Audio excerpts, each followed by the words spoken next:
Hey family, I'm back here again to give you updates of the GoFundMe Swahili Nation One Africa funding, how it has been going.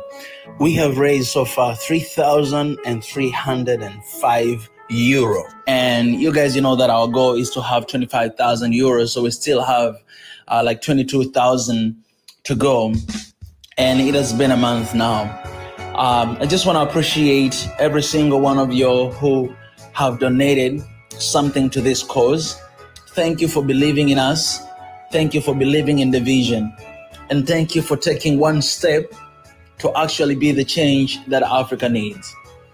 In order for us to reach this goal, in order for us to do our work properly, in order for us to continue to actually act upon all the ideas and visions we have, we still need your support.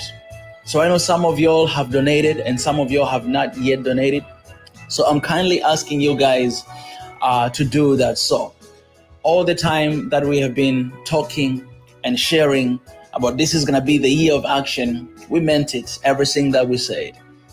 And this is the moment that you can be part of it, participate in the action of transforming Africa.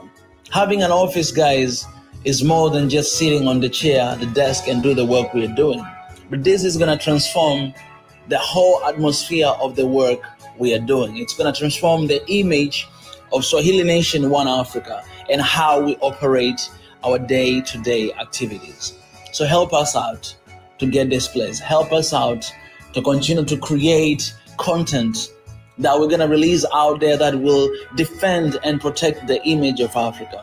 Help us to be official. Help us to stand for our brothers and sisters, Africans, who every single day are dying and there's nobody to stand for. We have taken all the risk and we are ready to be accountable. We are ready to be responsible for our people. We are ready to fight for our people with everything it got. We're putting our lives on the line to stand for our brothers and sisters who are suffering right now.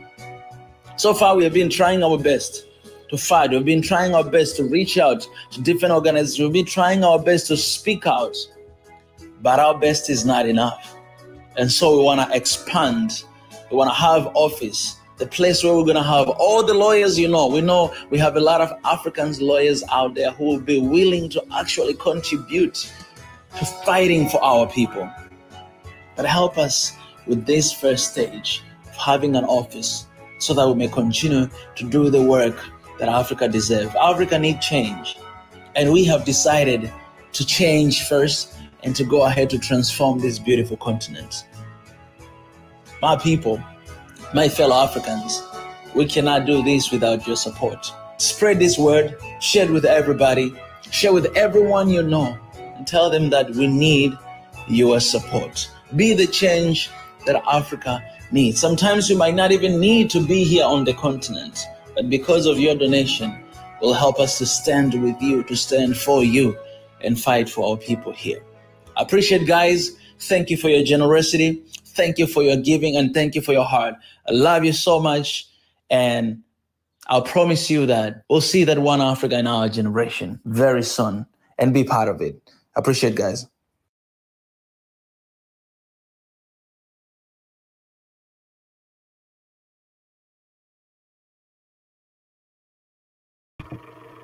The North Atlantic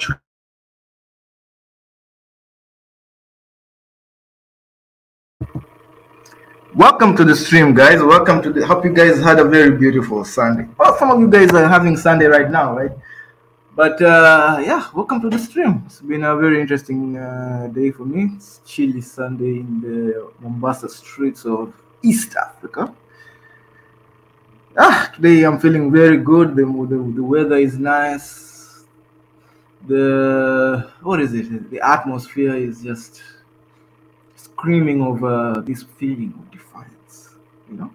Welcome, Marie Antoinette, number one as usual. Thank you for joining. Today we're talking about something very interesting, something that annoys us, annoys Africans. And it's something that yet it seduces us. It annoys us and seduces us. You know how every country you go, they always complain about this thing. Every country. Oh God, this thing of ours, this tribalism is just killing us. Everybody's like, then if everybody's complaining about tribalism, why is it still a thing? But this is a very seductive thing. We have to explore its origins. We have to really dig in and see what's up with this mentality of tribalism. Where does it come from? Because there are so many. I googled tribalism. Of course, we in this nation of Kenya, we have our own issues. But not even in Kenya, you can just see north of us here. We have our brothers in Ethiopia struggling, fighting against this interesting, should I say, woman. If she was a woman, she would be very seductive, because everybody in Africa, all of Africa, we are here, we are just succumbing to her. So yeah, today that is the topic today. That is the topic of the night in East Africa. Hopefully, maybe it's during the day where you're coming from. It's also, maybe some guys it's in the afternoon, some guys it's in the morning. Good morning, as my brother Biggie always says. Good morning, good evening, good night, good evening, and good afternoon. To those, depending on where you are, depending on the time zone, an Africa family is quite diverse. So yeah, without any further small talk, welcome Habine. Oh my God. One of the things that I need to learn is not to butcher names, because one of the traditions we have here in One Africa is that we misgender people and we butcher names. So Habinja, Habinga. Yeah, you'll tell us how it's pronounced, my brother or sister. Yeah. Yeah. Oh, Jonathan, welcome to the building. Yeah. So yeah, let's dive into some articles before we get into, before we allow guys to join in and give their own views, because I'm sure people have views on this thing. It's very interesting topic.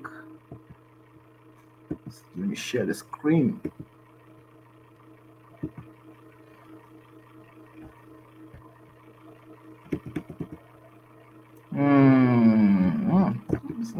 Let's start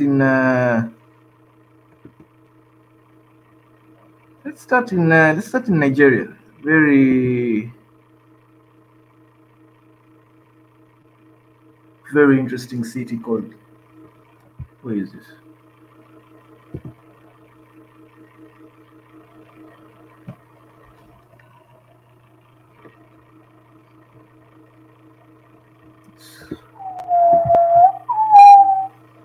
If you guys can see what I'm doing.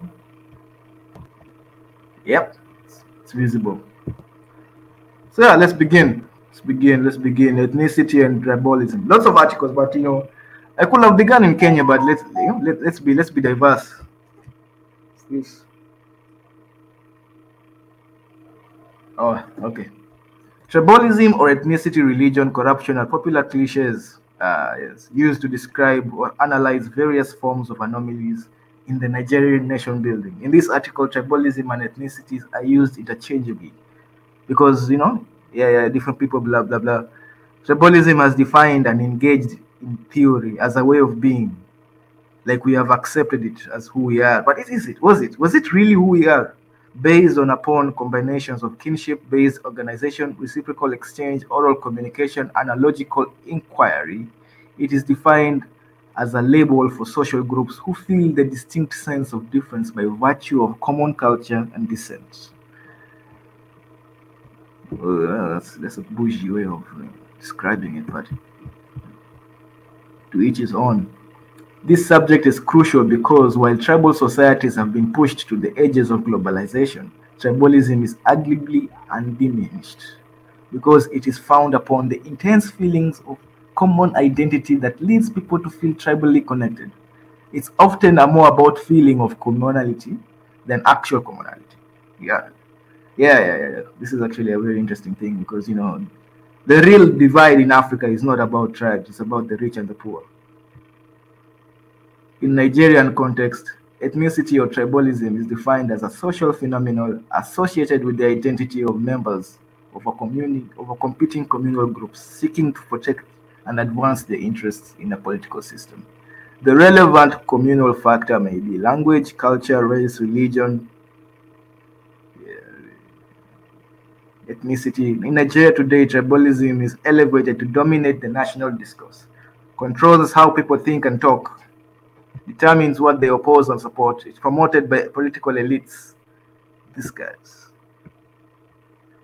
Embraced by the young and old, passed generation to generation, even based in the constitution. This explains the assumption that conflicts in Nigeria are motivated by ethnic competition. Nigerians must ask, how did we get here? What and who are responsible for tribalism? What are there other countries who have this issue? Probably all of Africa.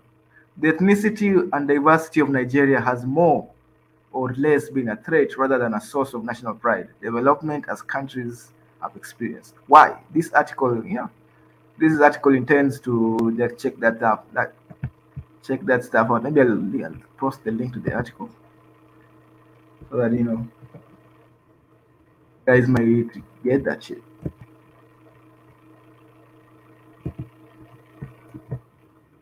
There we are.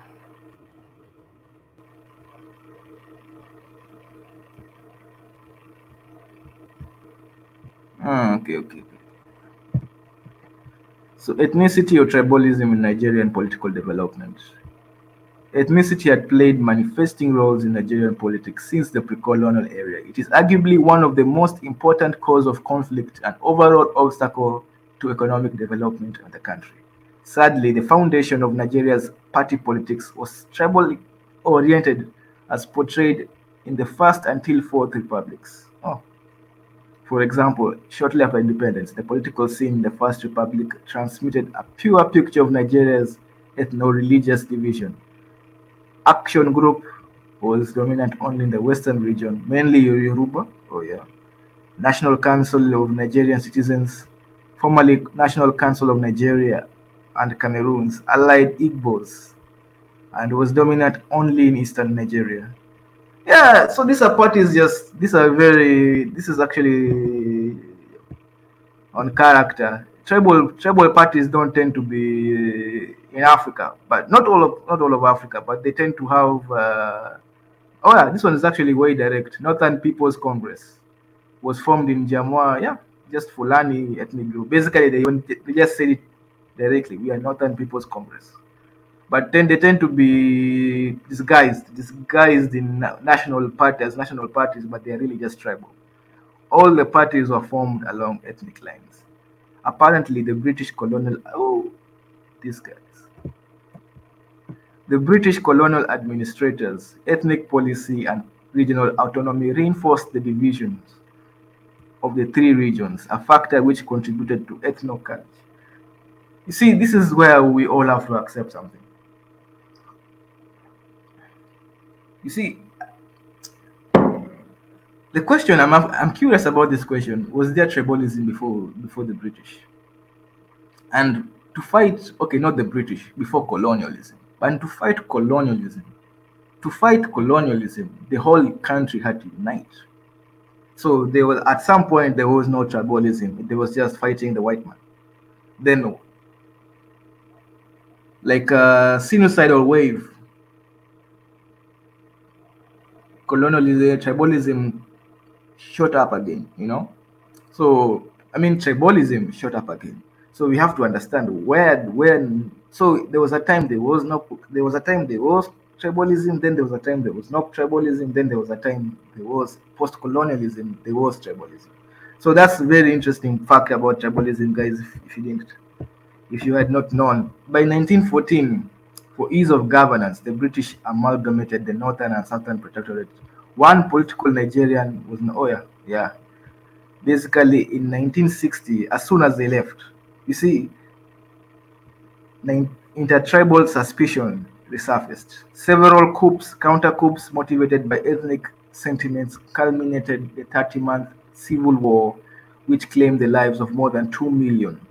Incidentally, 90% of those killed belonged to an ethnic extraction which further oh my God, I'm butchering this name, exacerbates distrust among one another. Basically, a bunch of 2 million people from like one tribe got killed. I suspect it's the Igbos, but because I've heard Nigerians talk about it, and they say that it's really not something that has been forgotten. According to these are just statistics about who died and who identified. Ethnicity has the strongest type of identity amongst Nigerians. Sampling 48 point, basically half of Nigerians identify with ethnicity, as 28% occupational, which a job is 25 or 21% religion. So basically, in Nigeria, if you ask who you are, half the people just say their tribe. Who are you? It's a very interesting social experiment. This is more or less a confirmation of the obvious. The correlation between ethnicity and electorate is identified on the aggregate, and this shows that an electorate has a tendency to concentrate his or her vote along the ethnic lines. Nigeria have an election next year. Kenya, we have an election in 3 weeks. I think now it's 2 weeks. I think maybe 3 weeks. Between 3 and 2 weeks, we have an election. So let's see how does elections happen in the tribal societies of Africa. General election in Nigeria gave a clear view. The outcome of the presidential election shows a pattern of vote that was deeply ethnic and religion oriented. Both candidates had more than 95% of the votes casted on their regions.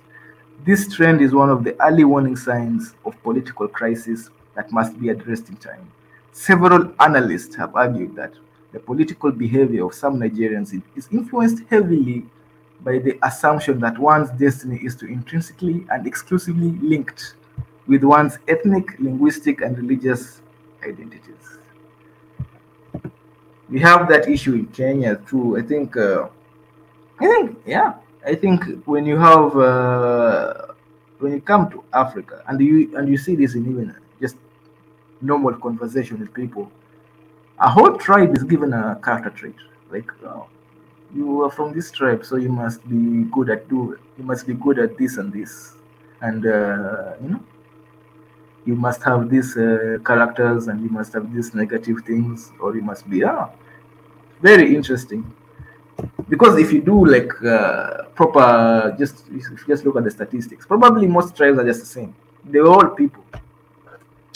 But the impact. Let's just finish this article as I sip my Robusta.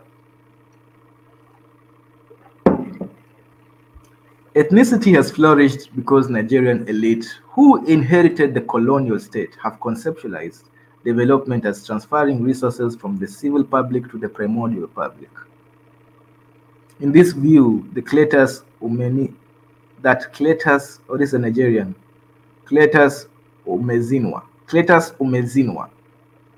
argued that Nigeria is a failed state, backing his opinion up with a number of factors that included cultural and value decadence, fragile political structure, poor leadership, frequent ethno-religious crises. Conflicts in Nigeria, often linked with religion or ethnicity, are mostly deployed to settle economic and political imbalances.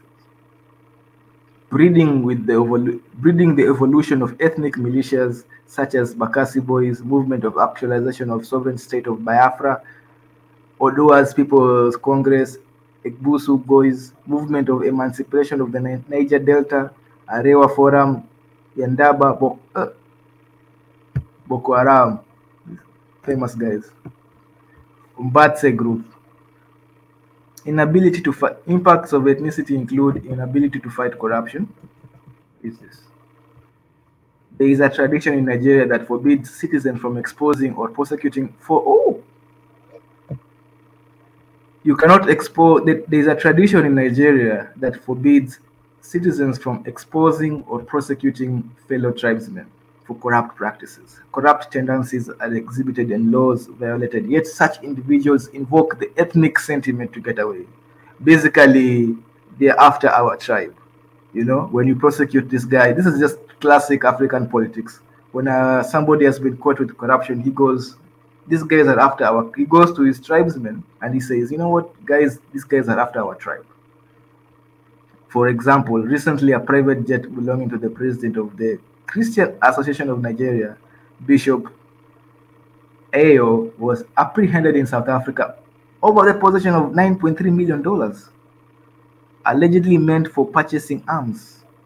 Before South African government could conclude investigation, his ethnic region and kinsmen were already in the media defending and exonerating him and declaring war if their son is son of the soil.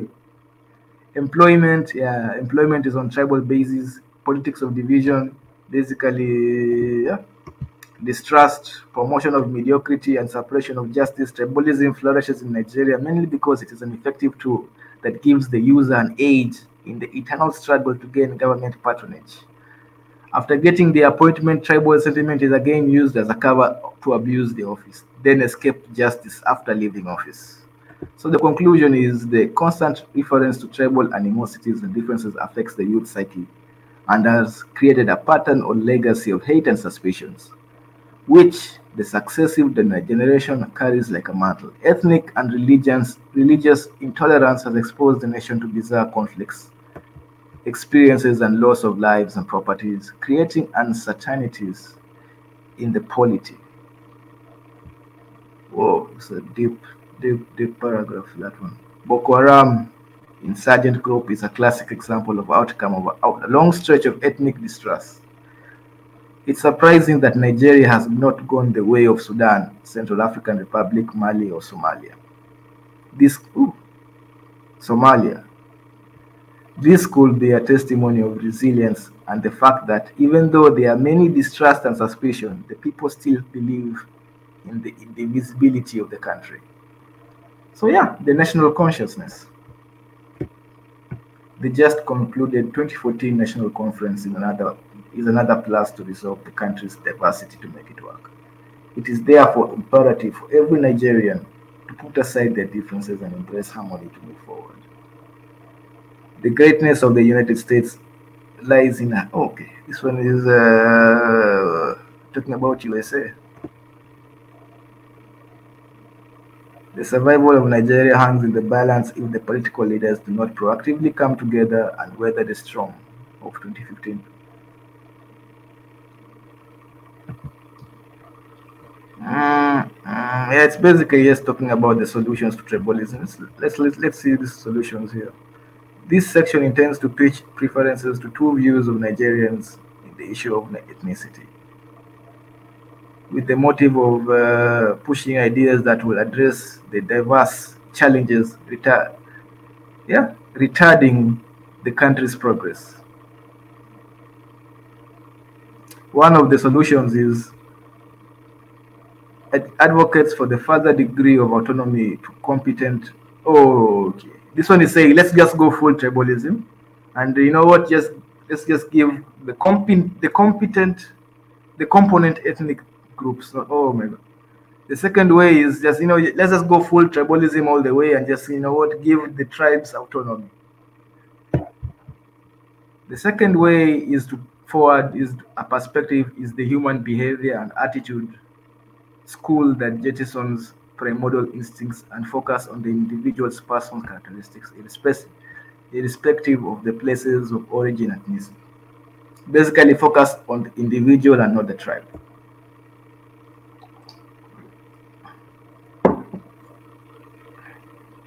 So yeah, the first solution does not see Nigeria as a nation, but a very narrow, abstract definition of a nation.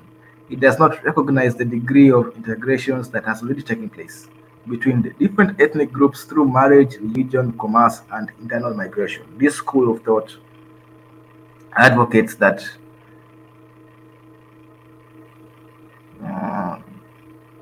new constitutional arrangements on the basis of ethnicity and multi-ethnic states are unstable and viable. Okay, I think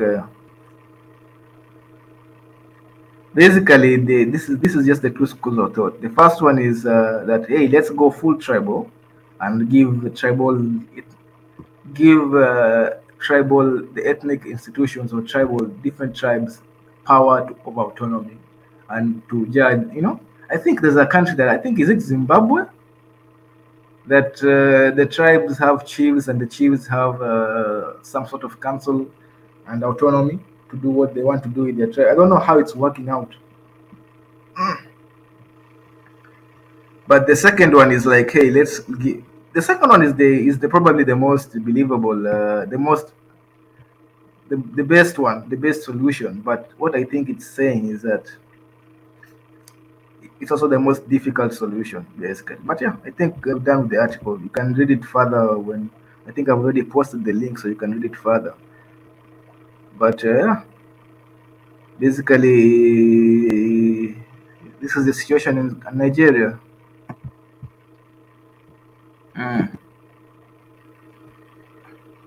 Welcome Tanzania, welcome Maria Antoinette. Yeah. So yeah, I think let me get this stuff over. Let's go to the second article. But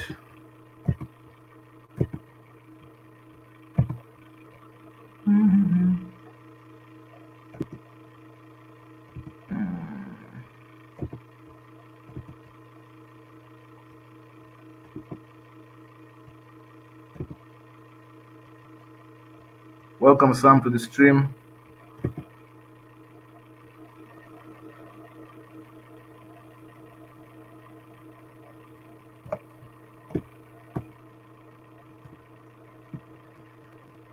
Yeah, this one is done. This is the one I wanted to show. The colonialists did not fail to root out Africa's tribal politics, they created it. Standing in line in a polling station to cast my vote in Kenya's 2017 election struck up a conversation with fellow voters at the queue. No one needed to ask which candidate we will be voting for. That was already concluded. If you were speaking Kikuyu, then the Kikuyus were voting for Uhuru Kenyatta. In the end, Kenyatta was indeed re-elected, winning with almost entire Kikuyu vote. His running mate did the same with his tribal votes, and all the candidates actually basically won 90%, over 90% of their votes from their tribes. In countries across Africa, this is a similar pattern. The fact that it is often framed as a continent-wide struggle between the ancient and the modern, between Africa's old-age tribal allegiances and its modern political institution inherited from Europe. According to this narrative, African societies are yet to fully be reformed by modern life. When faced with elections, therefore, voters continue to express tribal solidarities with each other based on ideology and policy. This argument presents basically Europeans. Basically, the argument is, and you see this a lot actually, when I was doing a little bit of research on this topic, they always say that tribalism began after independence or before independence, before colonialism. They always feel like it's natural for Africans to be tribalism. That's usually the biggest narrative. If you look at even the media, just the Western media, that's just the narrative. But this guy, which I also agree with this guy, he says, no, that's not the narrative. It didn't come from that.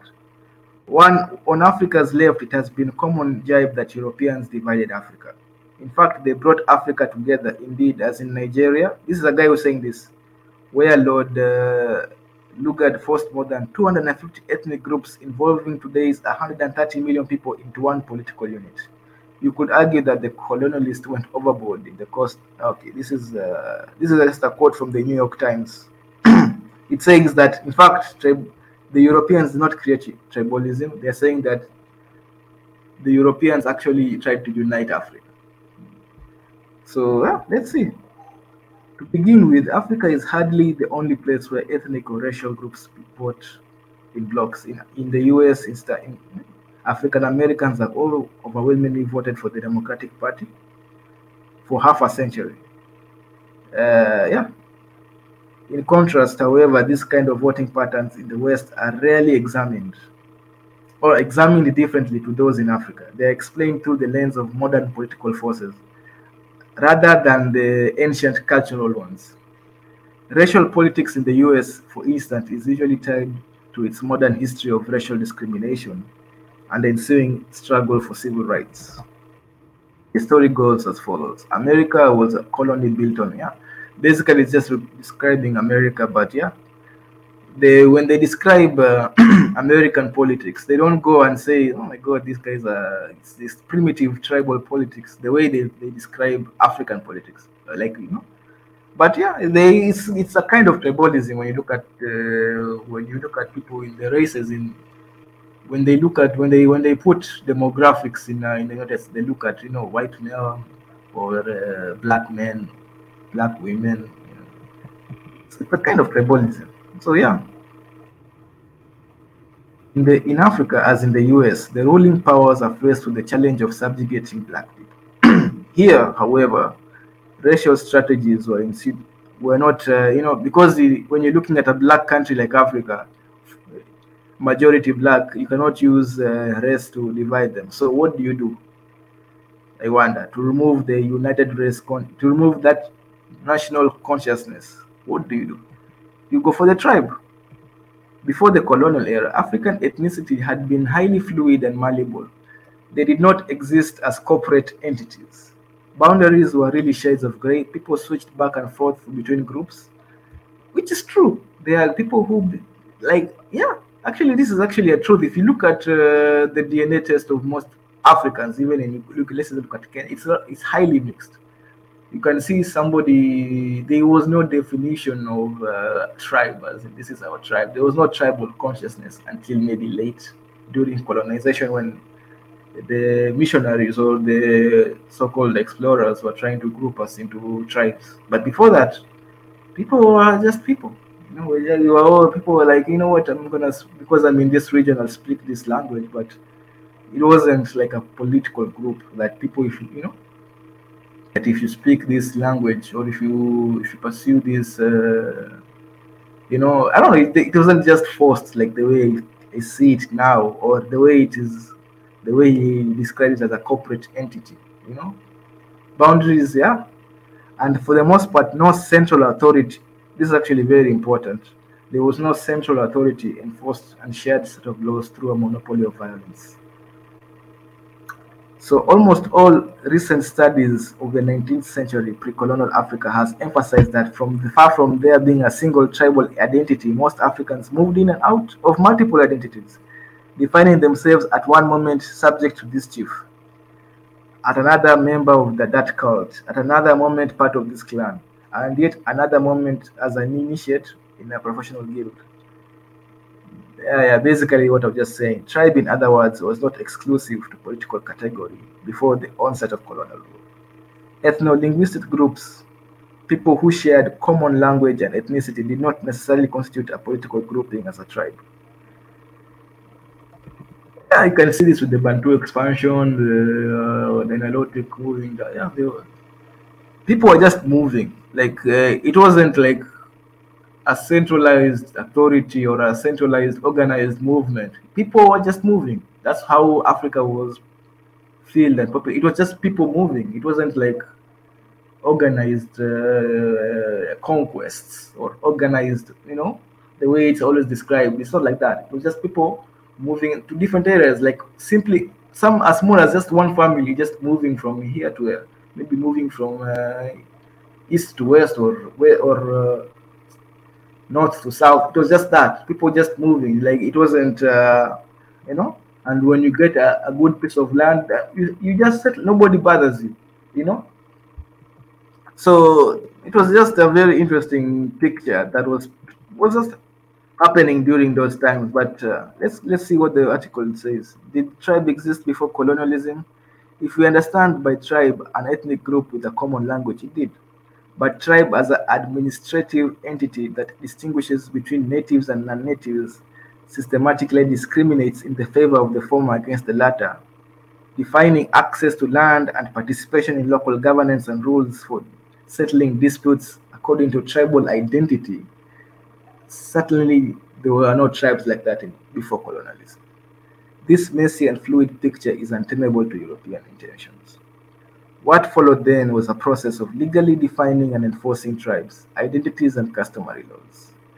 An alliance between scientific authority and the political power, as in America, was needed for the task.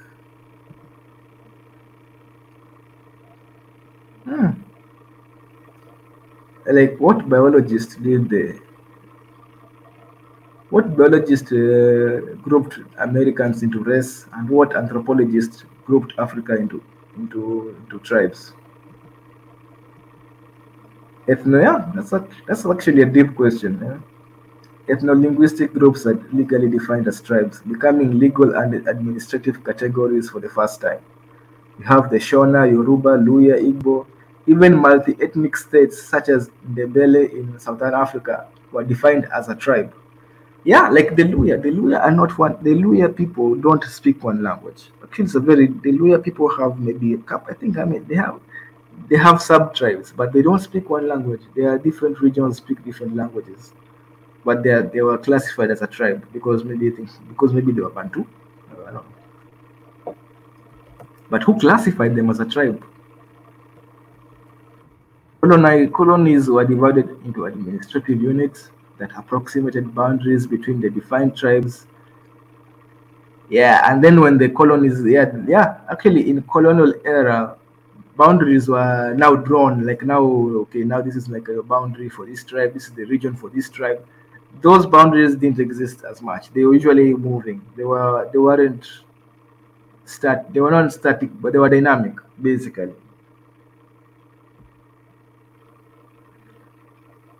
And and then a native authority was put in charge to enforce customary law by force.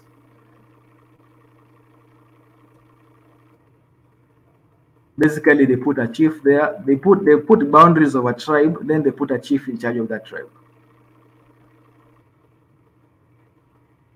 Very okay, I didn't know that.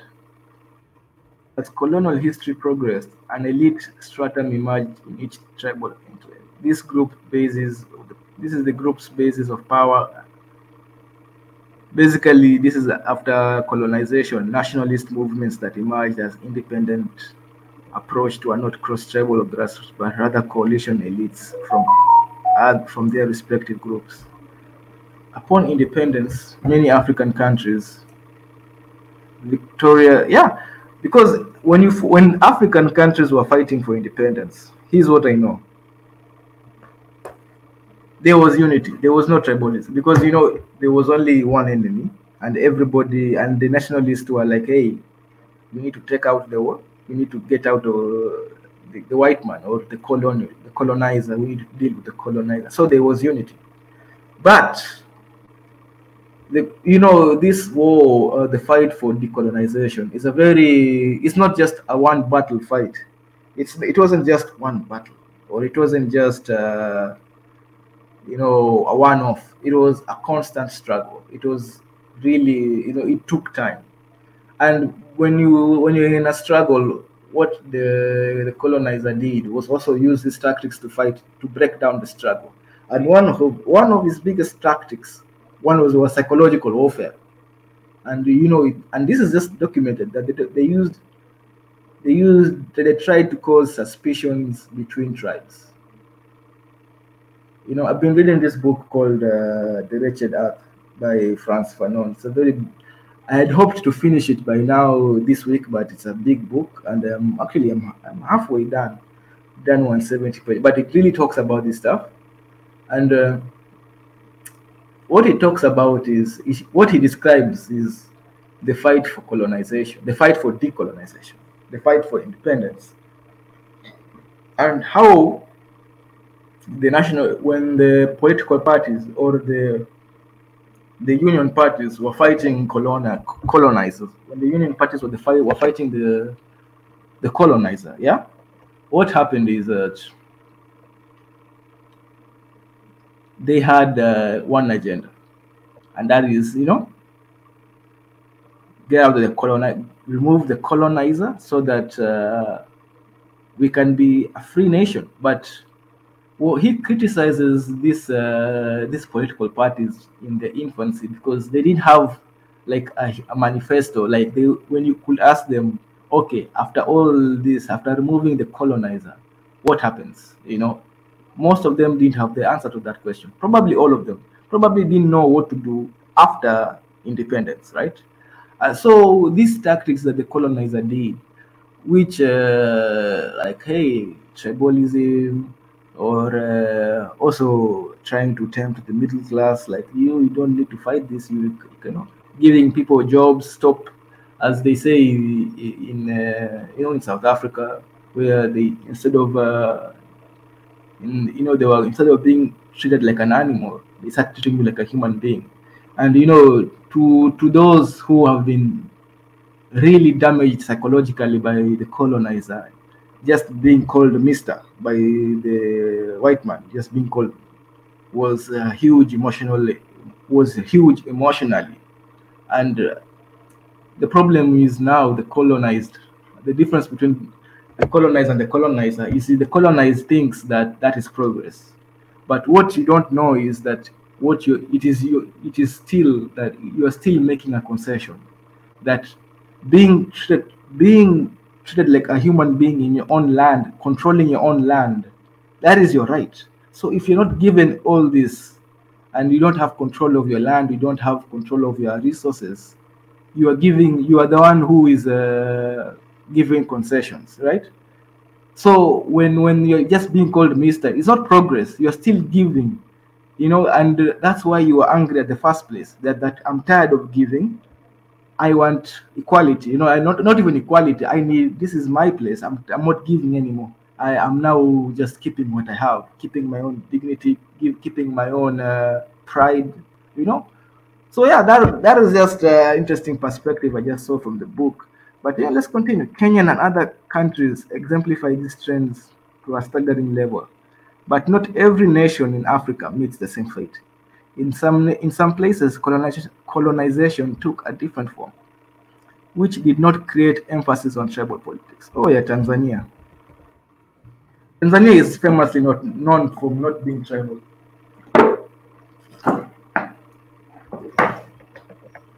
German authorities utilized the literate Swahili community along the coast to administer the colony. And this led to a more unified Swahili culture across the territory, and after independence, a truly non-ethnical political movement called TANU found a space to flourish. To this day, ethnic politics has never yeah. Also, Senegal also had something similar. I think the French.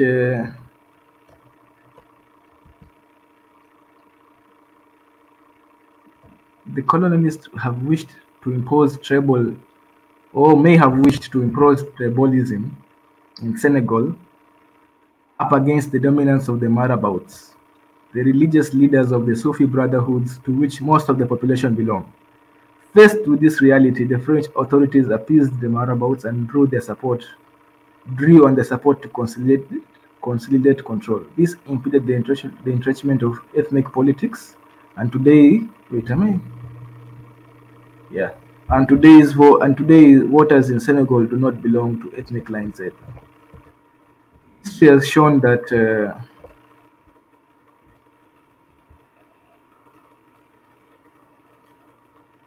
ethnic politics and racial politics are a result of political enforced orders. They are both the result of brutal attempts to control subjugated populations in the West. Black people are racialized. In Africa, they are tribalized. Oh, very interesting statement. Black people in the West are racialized. In Africa, black people are tribalized.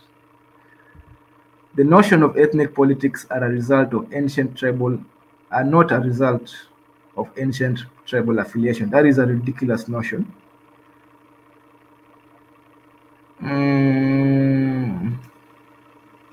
And the proposed solutions are increased literacy, urbanization, and voter education are misguided, recommending that racial politics in the US can be wiped out by modernizing. Yeah, if you put at these solutions that are being pushed in Africa, they would be ridiculous if they were pushed somewhere else in the West. The truth is that both electorates are similarly modernized. The problem is that the modernity created and politicized certain identities and built systems of privilege, deprivation, and those divisions, Basically, the system is what is causing tribalism. The system of affect university and the rural farmer. The university educated urban dweller and the rural farmer. Ethnic tensions flare up even in universities among well-paid professors. Yeah, this is true. You find educated professors who are extremely tribal. Okay, this guy talks about the US a lot, but rather to tackle the problems of ethnic politics, countries where this dominates must reimagine the political. Okay, his solution is reimagining the political system in such a way as to dismantle ethnic privilege and deprivation and build a new system that is no longer based on winners or losers. So very interesting. Very interesting solution. So yeah, well, that's the introduction. So let me see what you guys have been saying in the comments. Okay, let's see. Welcome Sam, welcome Son of Ra, welcome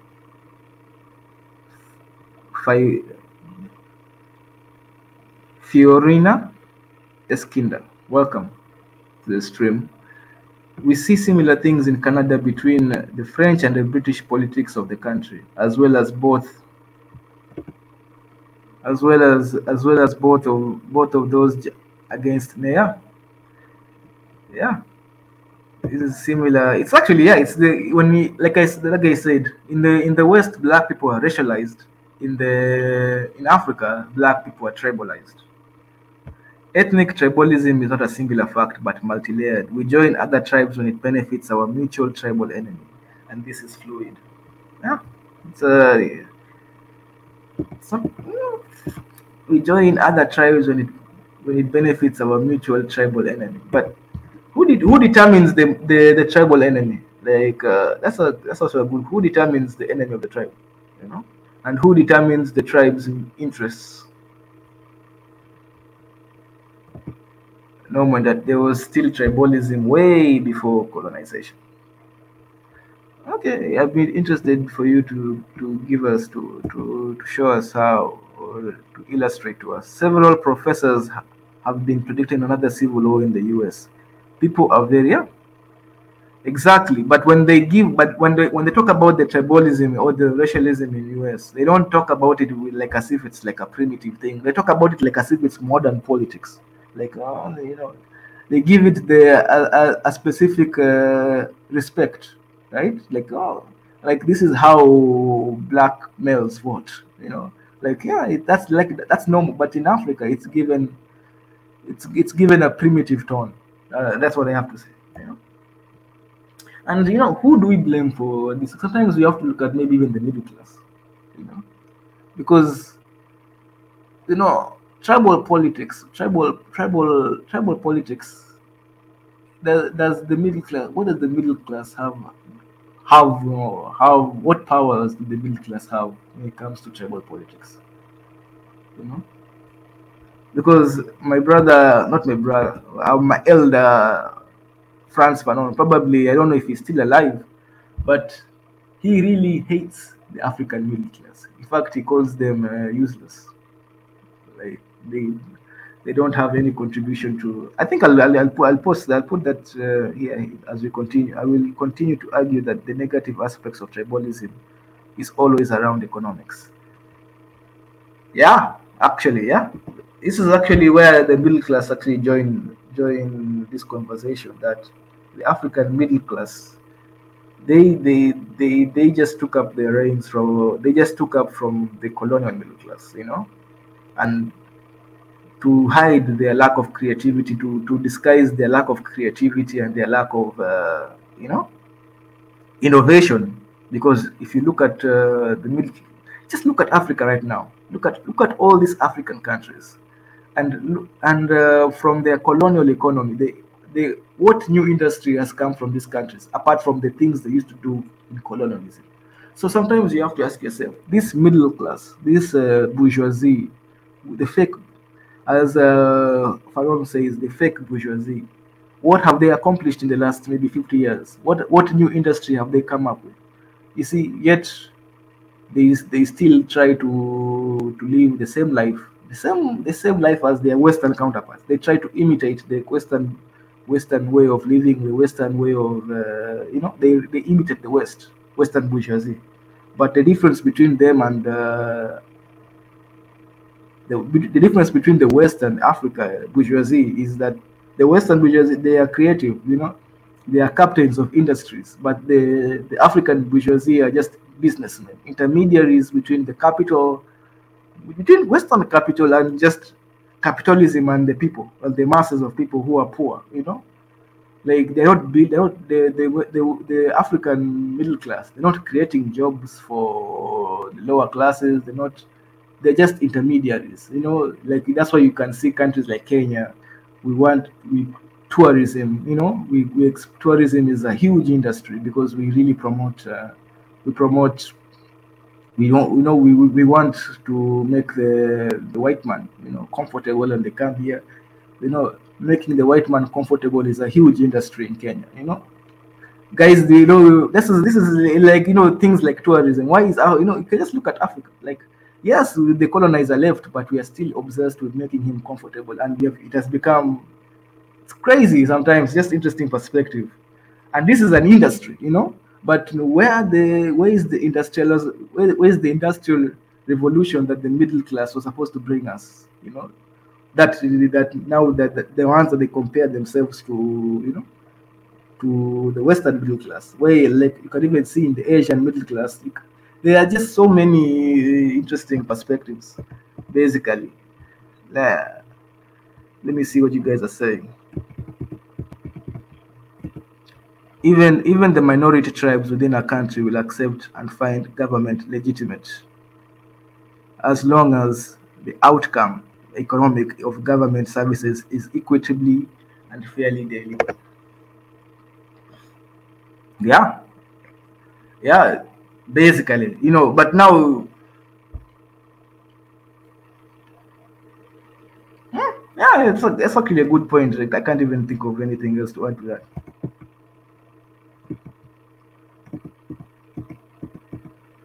Yeah, I disagree. The colonizers used tribalism as a weapon to rule over the illegal colonized territories.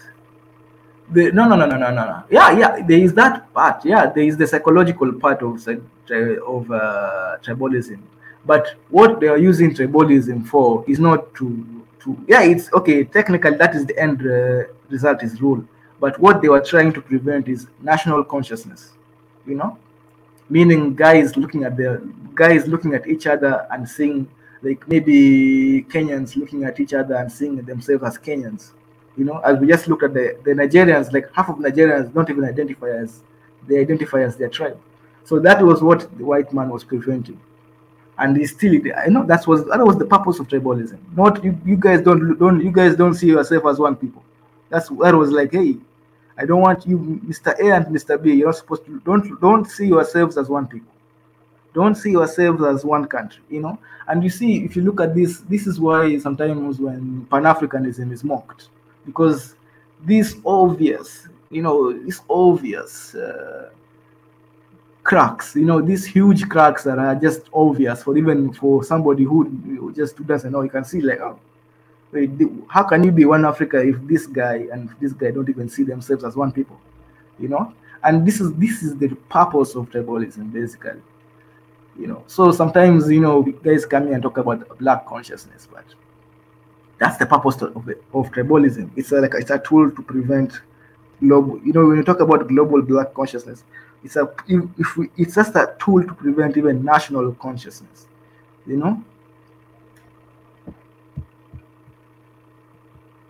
As even my brother Dr. Ebenezer, he actually even said this in his stream that, yeah, Ethiopians, there are many Ethiopians that don't even see themselves as Africans. Like already you can see You see, when we can talk about one Africa, then like, but those guys, you know, they don't see themselves as Africans. So we have to. This is a hurdle that we have to understand. This is like a, you know, and what is it? A challenge that we need to like face. That why are we tribal? Like, it can be economic, but oh, I don't know. I don't know. Maybe there are many reasons, but let me see. Let me see the comment section. In fact, let me. As I read the comments, for those who wish to join the conversation, post. Yeah. Colonizers choose one tribe more advanced than the other, hiring them to a higher position of power, and these tribes are usually the minority tribes in terms. I don't think this is okay. Yeah, there is this. I'm sure this has been practiced somewhere else, but sometimes the colonizer and the colonial state is meant to, its first and foremost mission is to extract wealth and extract resources from here. Basically, the mother state, I mean the colonizer, came to extract resources. And what happens is that the tribe who happens to be in the region where these resources are, those are usually the tribes that find themselves lucky, you know. And when the colonizer leaves, these tribes, they start to see their luck, and they're like, you know what, this is our resources. We are not sharing these resources, you know. And now it is now, as you can see, now they have become their interests. As you can see, the interests have now aligned to the colonial interest. Now it is in the interest that what was happening during colonization continues, because now because their resources are rich, because they're in the rich area, it is in their interest that rich area remains. Those resources, the industry of the nation remains exporting of these resources. Otherwise, they will no longer be as rich, they will no longer be as powerful, as you can see. So in a way, it's not about just a random tribe. It's usually those type of tribes that are chosen so that they can continue the colonial machinery even after independence.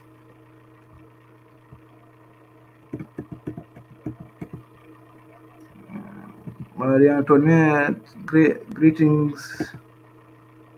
You came. What's happening with Maria Antoinette? Are you okay? They told us tribes were either more civilized than the other. In some cases, once they left this idea of being more civilized or better than others, continued.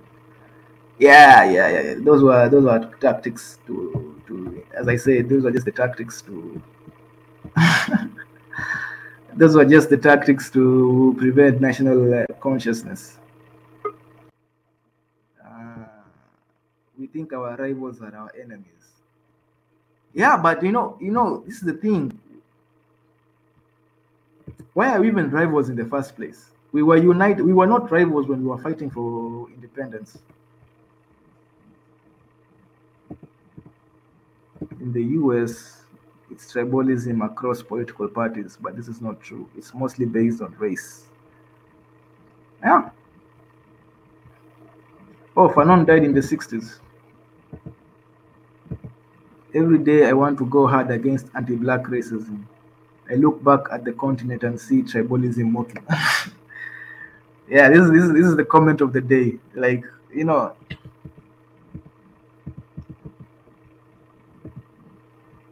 tribalism versus corruption, Africa's poverty. Yeah, Africa forever, making them comfortable.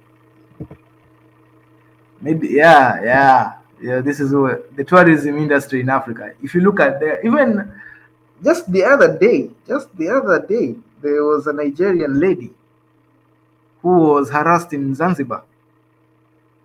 You know, this is because, but they will never do that to a Mzungu, a white person. They'll never do that. But these hotels They are designed not to make the African comfortable. They have a target market. Even the way they advertise Africa, you can tell that their target market is not Africans. You know, so yeah, this is a just tourist industry in Africa is really meant to make the Mzungu comfortable, the white man comfortable. It's not meant to make Africans, or it's not their target market is not us, basically. Maybe the colonizer exploited what was already there. I heard several Rwandans say that Hutu Tutsi problems existed long before colonizing. Yeah, the colonizer, when you fight, when you are fighting for independence, when you are fighting for independence, the colonizer is looking at you and for your weaknesses. You know, that is what, because he's also fighting you. You're at war, right? So he's also going to study you and study your weaknesses and see, okay, if I press here, I think this movement will disintegrate. You know, so yeah, so they saw the obvious weaknesses there. These guys are different tribes, so we can push them together. We can, you know, these guys might have some historical nonsense, so we can use this to stop them from trying to gain independence of their resources. And it worked.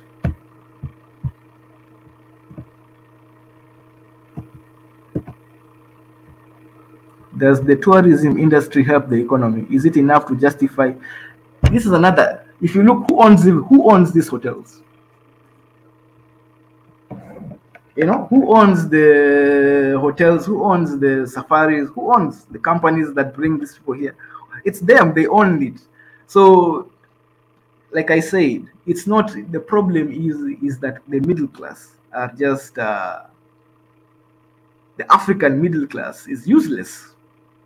Is that they don't have the creativity to even start their own type of industry, or they lack the capital resources to start their own industries. So what they become is intermediaries. They become the middleman between the white man and the Africans. Like if you want to access African labor, if you want to access African resources, you go through me.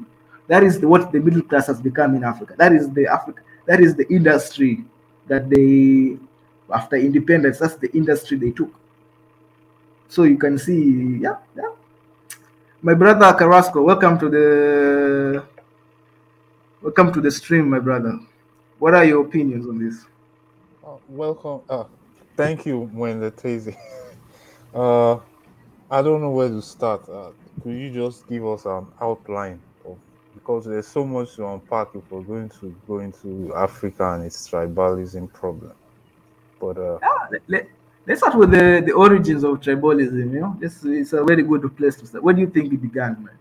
Because I know you're from Nigeria. When we talked about how tribalism in Nigeria has, the article we talked about first year was about Nigeria. So what do you think? yeah, Nigeria is a very. I haven't been to any countries outside West Africa, but I think Nigeria is a very good country to understand and to look at the dynamics between different tribes, and it's it's um it's crazy that there's so many tribes living in one place, and just out of just by default they have been able to push through all these years, and at the same time they still try to remain tribal.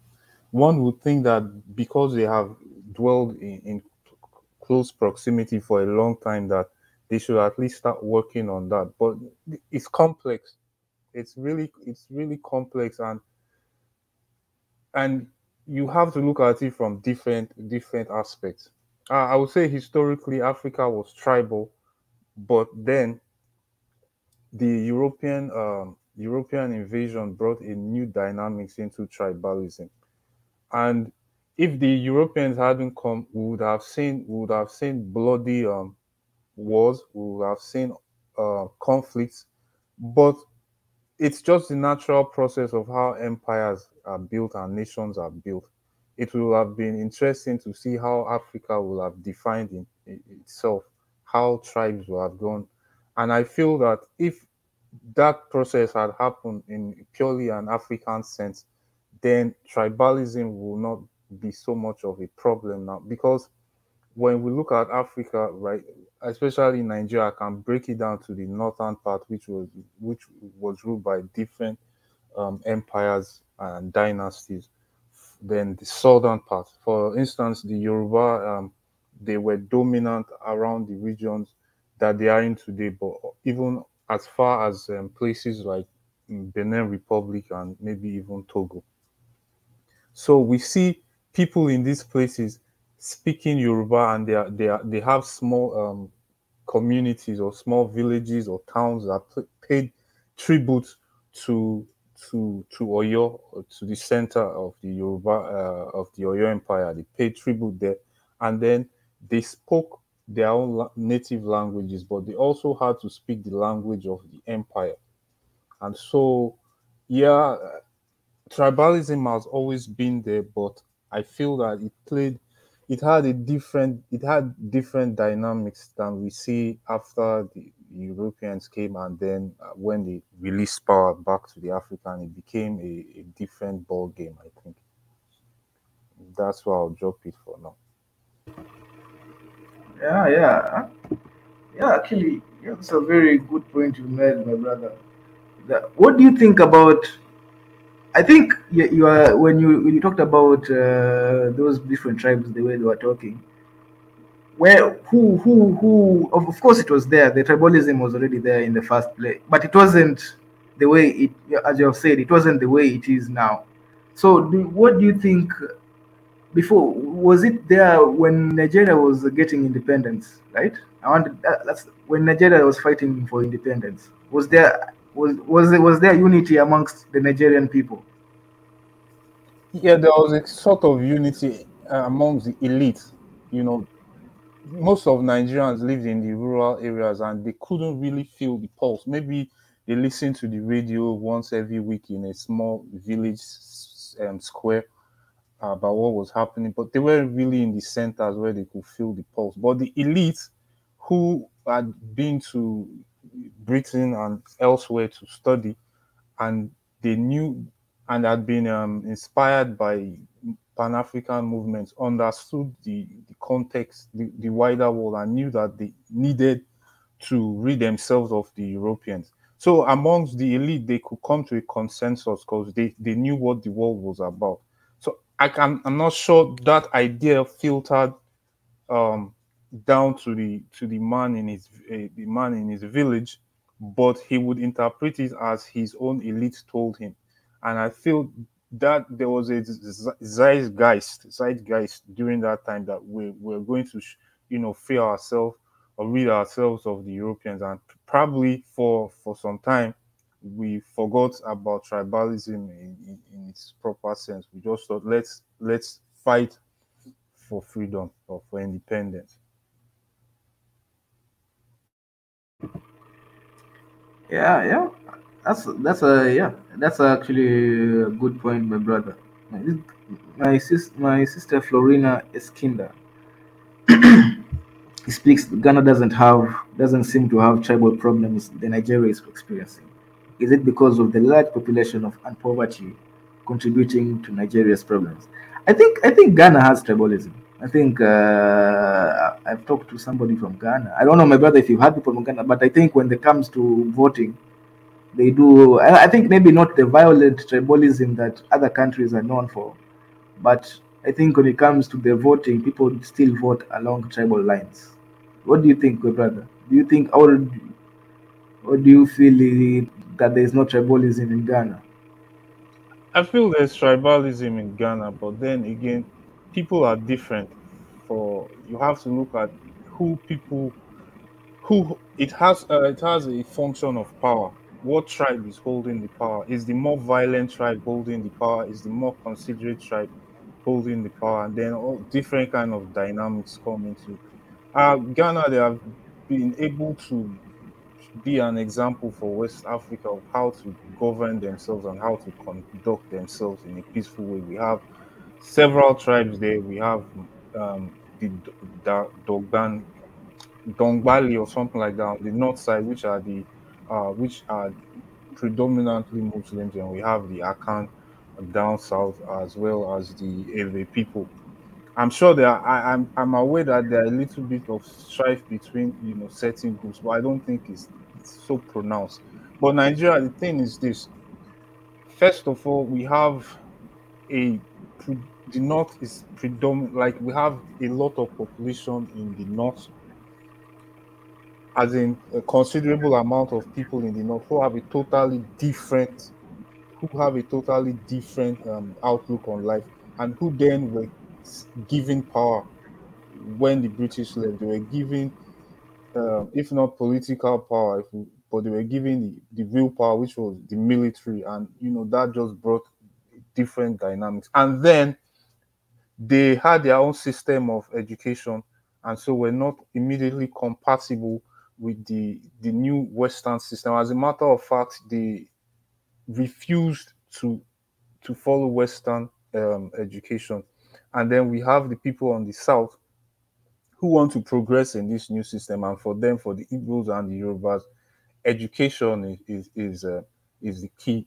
Is how they viewed as a way to get into the power, or to competence, and to prominence.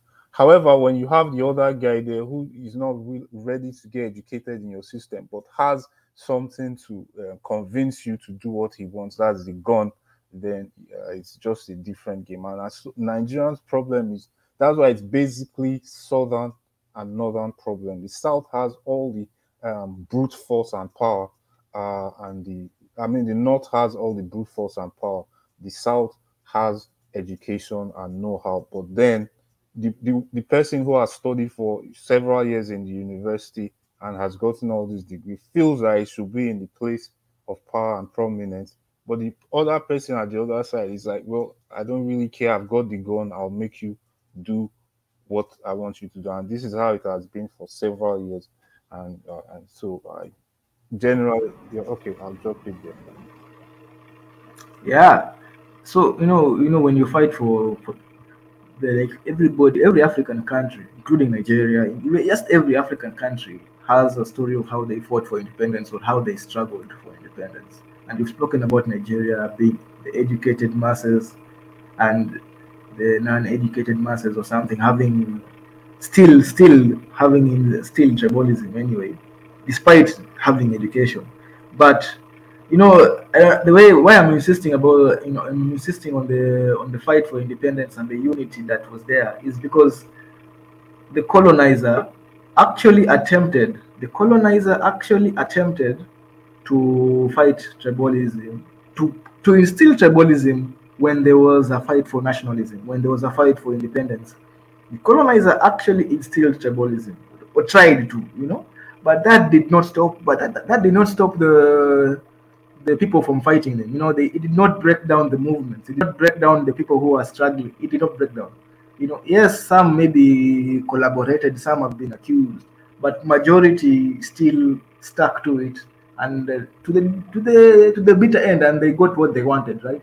So, what tactics? I'm curious if you are aware or you have any idea, because I think one of them was that having a clear objective, clear national objective, that this is what we're trying to do, and despite what this other person is going to tell you, or this person is going to tell you about this tribe, we all want the same thing, that this is what this is the object, and the objective was one and the same, was just get rid of colonizer, right?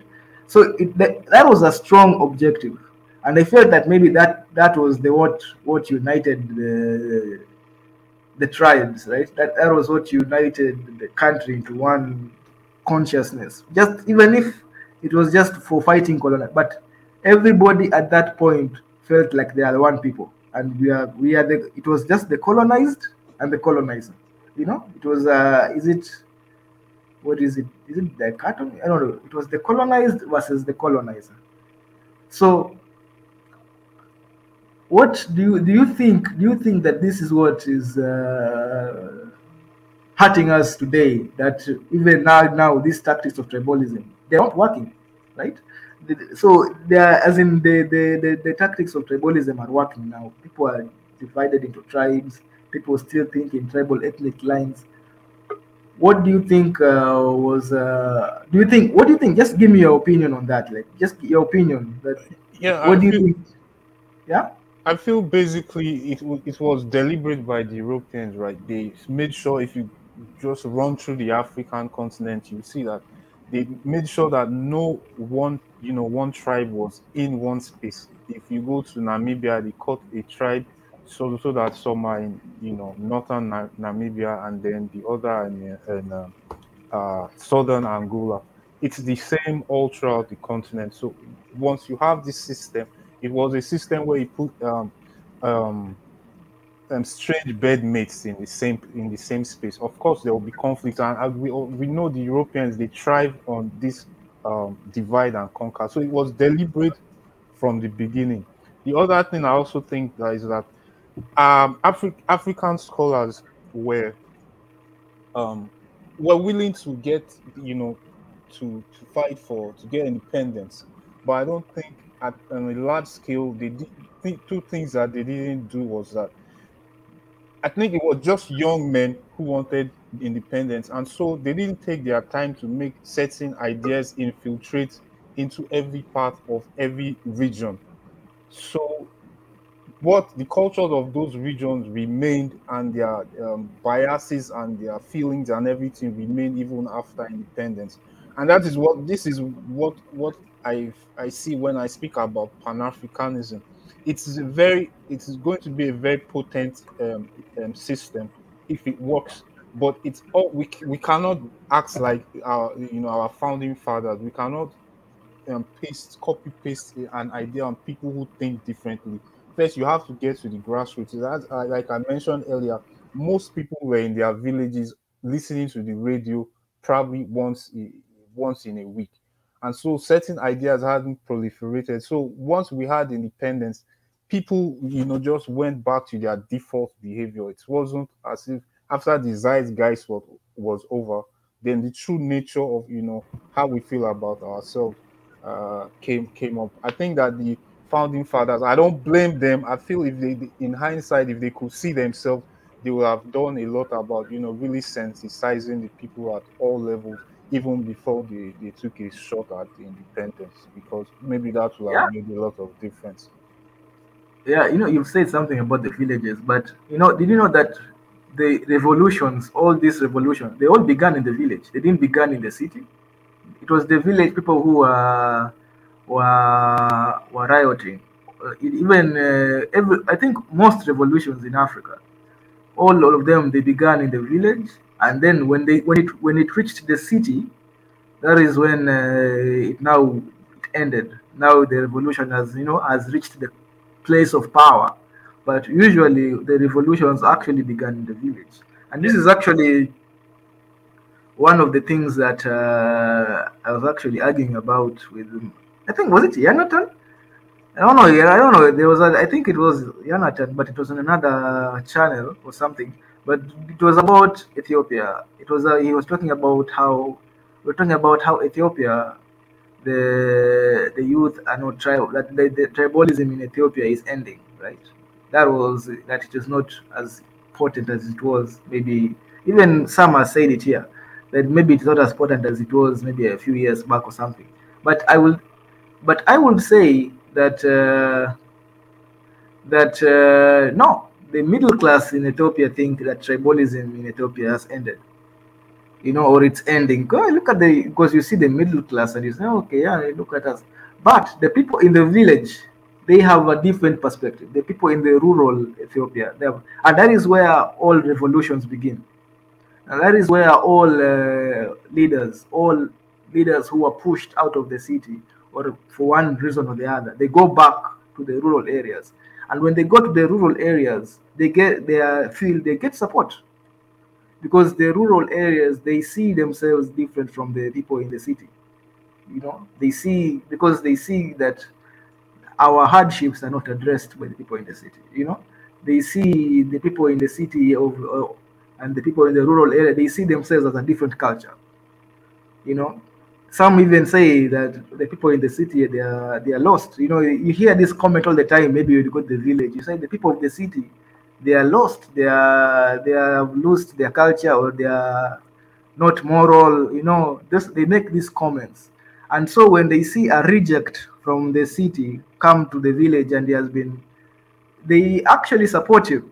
It's a very interesting phenomenon that, yeah, they actually, and that is how actually revolutions began, even when they fight for independence. It's these people, these freedom fighters, they were exiled from the city, and and so they were going to the village and the rural areas, and there is where they got the support of the masses, because that is where all revolutions begin. Yeah, yes, Tanzania, they all begin in the rural areas.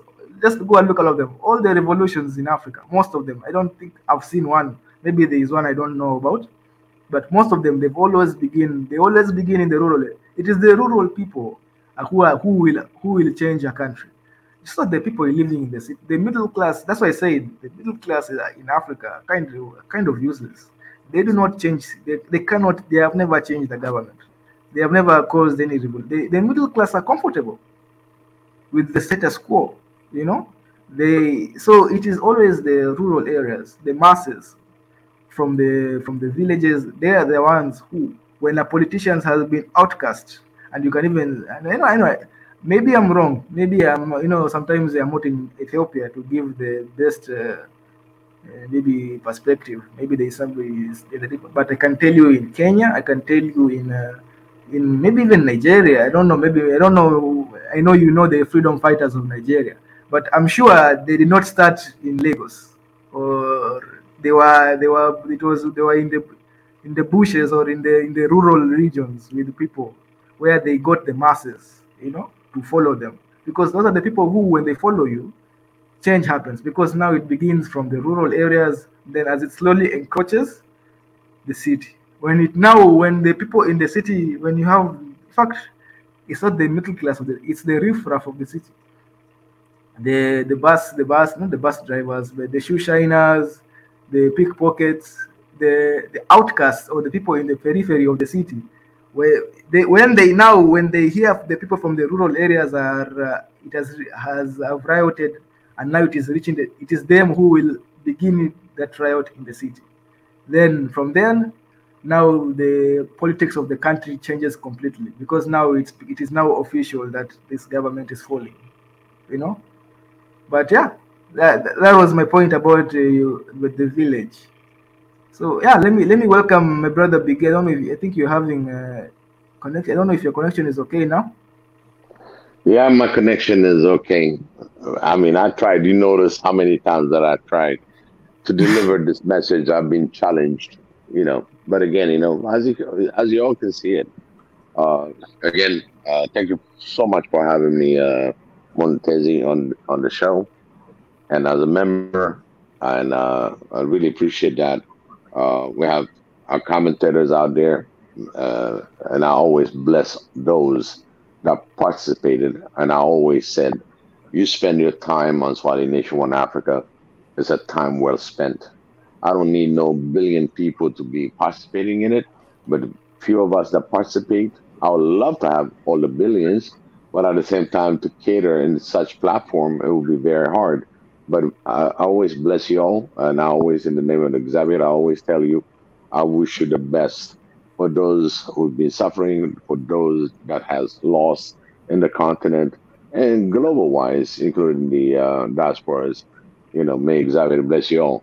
And for having this time to discuss about this issue, the first thing that always come to my mind is it's about tribal, and tribalism. Africa is not about tribal.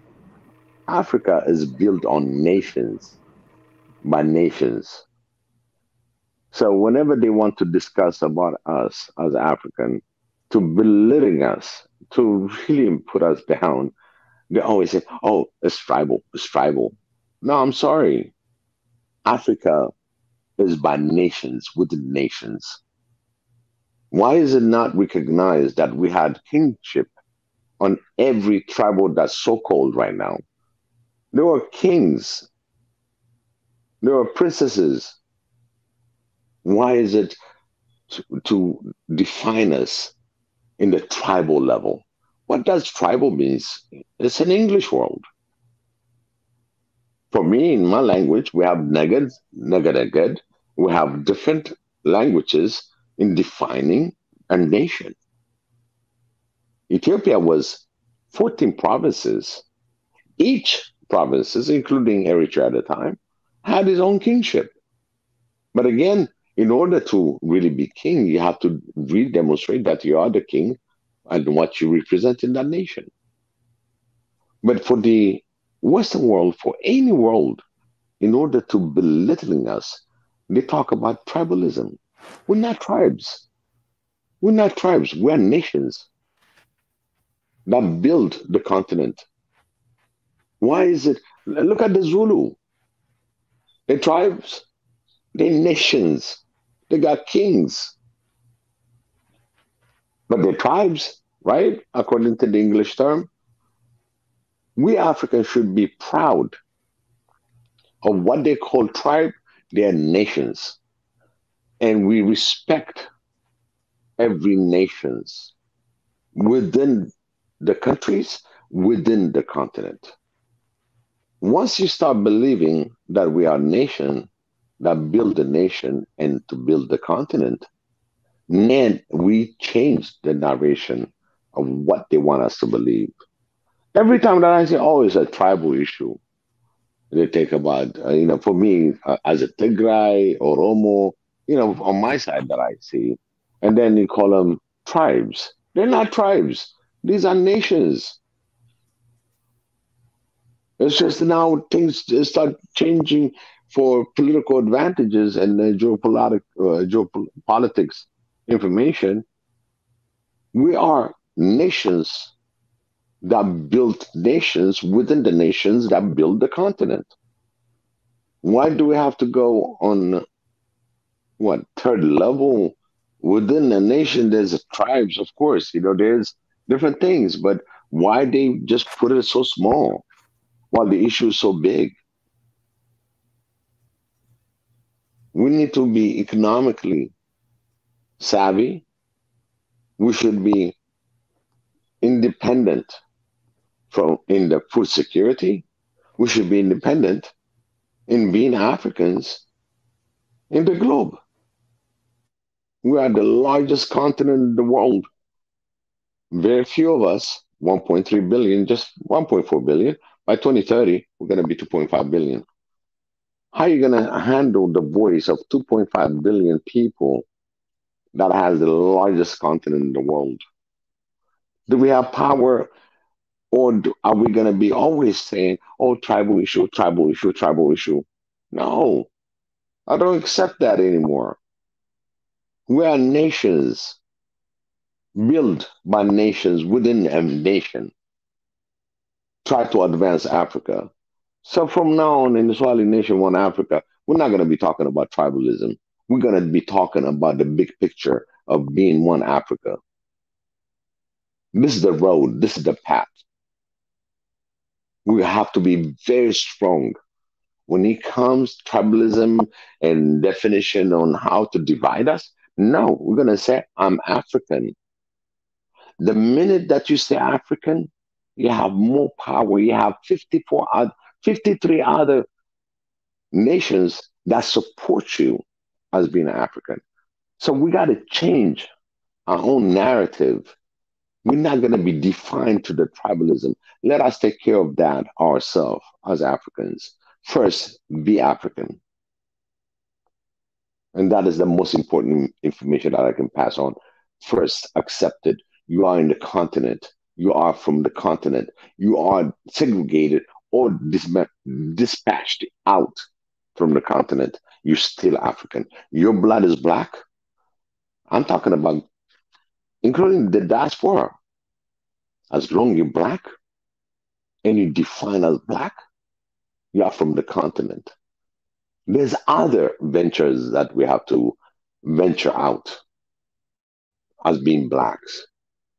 And no matter what, if we're going to entertain tribalism, we're always going to fall for the one that want to colonize us, and they try to do better than colonization, so divide and conquer.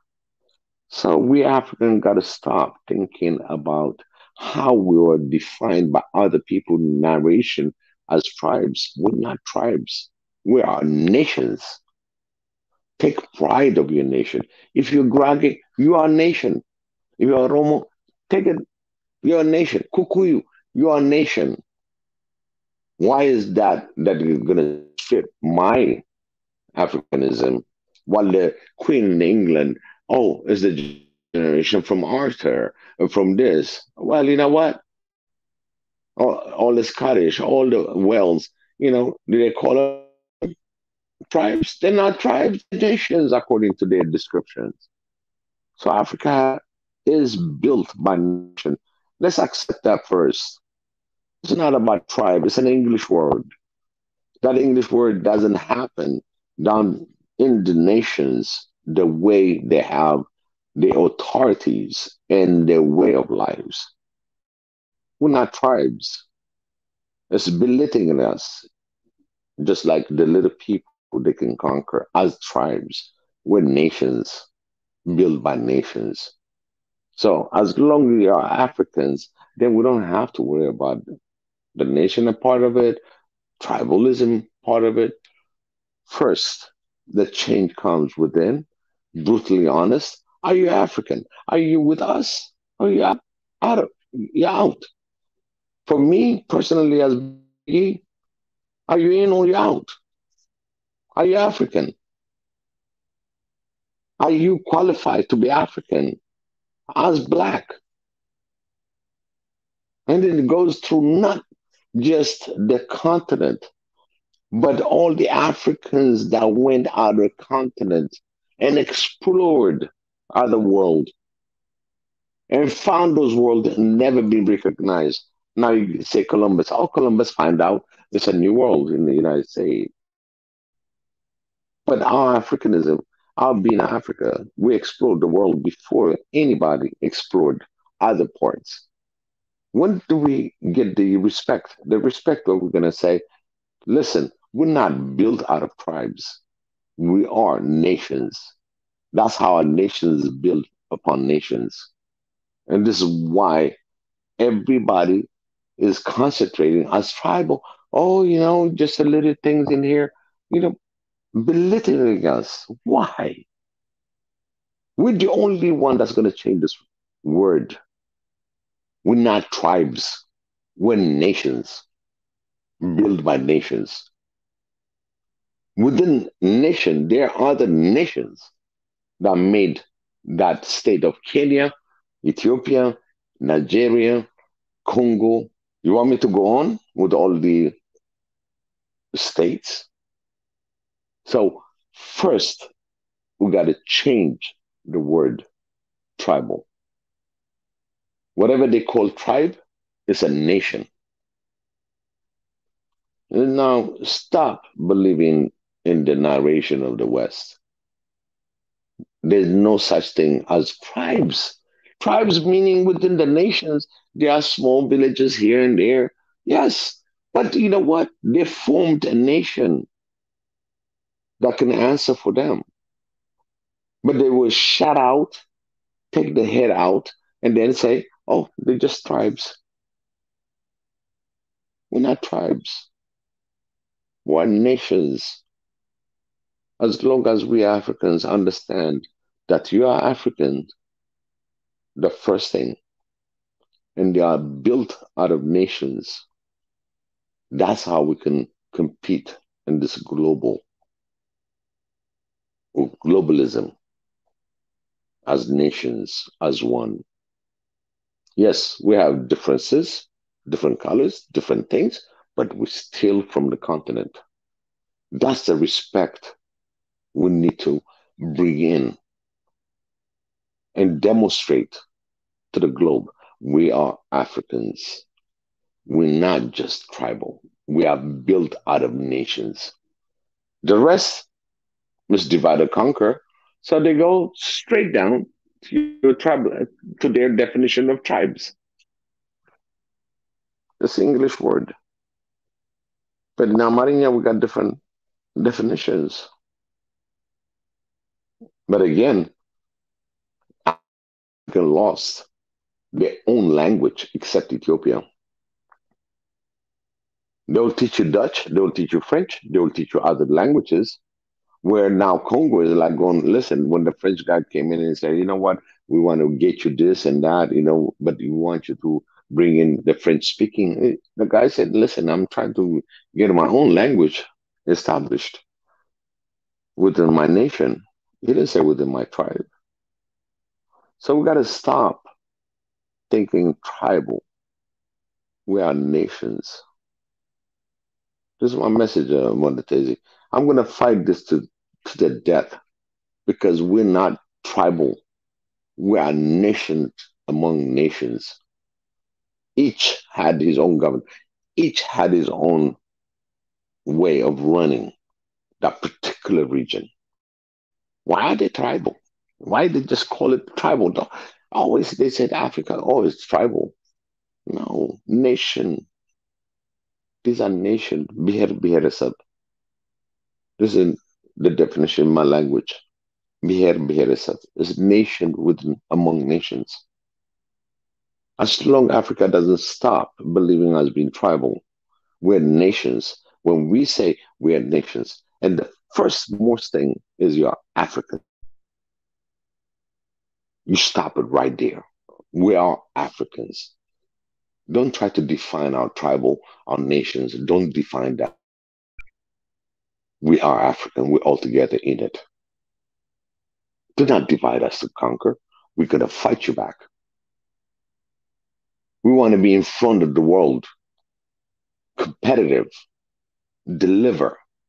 I'm not going to talk about slavery. You keep throwing the slavery over and over to derail us instead of advancing. We're not going to entertain that as Africans. We're very powerful. We're very strong. Our mind has to be straightforward. We defy for anything that's going to divide us and conquer us in a different way. You never conquer Africa, ever. I promise you that. Our youth is aware. Our youth wants opportunity. Our youth need to be stronger than ever. Contribute into that youth. Let's build our youth. Let's give them everything they need to support them. They're not tribes. They're nation. With all respect, when we go to our elders, when we ask for justice, the way Africa does it is simple. Once the elders decide, it happens. There's no going back to the old way. We don't need the world justice. We got our own justice system. Why don't we be proud of who we are as Africans? Why don't we develop the Africa that we want in every field? We don't lack human resource. Actually, we're the best because we know poverty and we're trying to get out of poverty in mind and as well physical. Do not entertain tribalism. Yes, nations among nations, they might have problems. Let's start there. As nations, we're not little tribe that's climbing trees and living in the trees. And no, that's history. Everybody believed all Africans have a tree house. I remember how he came in across. I told him I'd just bike through the Atlantic and then I bike all the way north to Canada because that's the only path. But guess what? It was an airplane path. But I biked. And they all believed me. And they think that I'm tribal still. And I told them, listen, you think you're the only one who never flew in any airplane. I'm an African that flew from Africa to United States. But I went through Canada airspace to come down to Washington, D.C. I'm talking about a long time ago. I made them understand this is the picture that the local in those great continent explained how Africa comes to their continent as tribal. Are we going to take that? I'm not going to take that. We're not tribal. We're nations. Build my nations. It's up to us to define that and stay strong and tell anybody that asks where you from, I'm African. Stand as an African. Do not let any of the opposite enemy that's going to tell you, oh, you guys got a lot of tribal issue. Oh, you got this issue. No, it's not tribal. This is between nations. There's a disagreement. Is that new? No. Until we are objectively, collectively networked and answer for the problem that we have. And don't come with the problem, come with the solution. That's why we've been targeted. With all the resources that I have, with all the gold, with all the minerals, everything that I have, oh, you got tribal issue. So you know what? The best I can do is 10%. They decide for us. But when we stand as African, as one, that's what Haile Selassie fought for the African unity. OAU, the African organization, hmm? African Unite organization, the unity, the Pan Africanism. Dude, that's what they fought for. But again, they're gonna start uh, cutting them down in the tribalism now. They're not talking about tribal. They're talking about nation to be independent from the colonial. Why do we have to fall again for tribalism? Do we live in a tree house? Do we live with no rule of laws? Why we have to accept to their definition as tribal? It's like you don't have a vote. You don't have any rights. No, we have a problem of being accepting ourselves as different nations from different nationals, and we are supposed to be united. They give you we gave you one step to make you understand in history, and then they give you two steps down how we're going to be running your business. I don't want to be somebody to run my business in my continent. That's my continent. Let's respect each other. America is America. Europe is Europe. Asia is Asia in a different way. In Chinese, Russia, name it. India. But when I have that respect in Africa, why should I be the one to be undermined in the tribal level? We are nations and we're proud of it. I'm an African, and everybody that's going to listen as an African, you're African first. Don't bring me down in the tribal issue. We got nation issues. It's a national issue.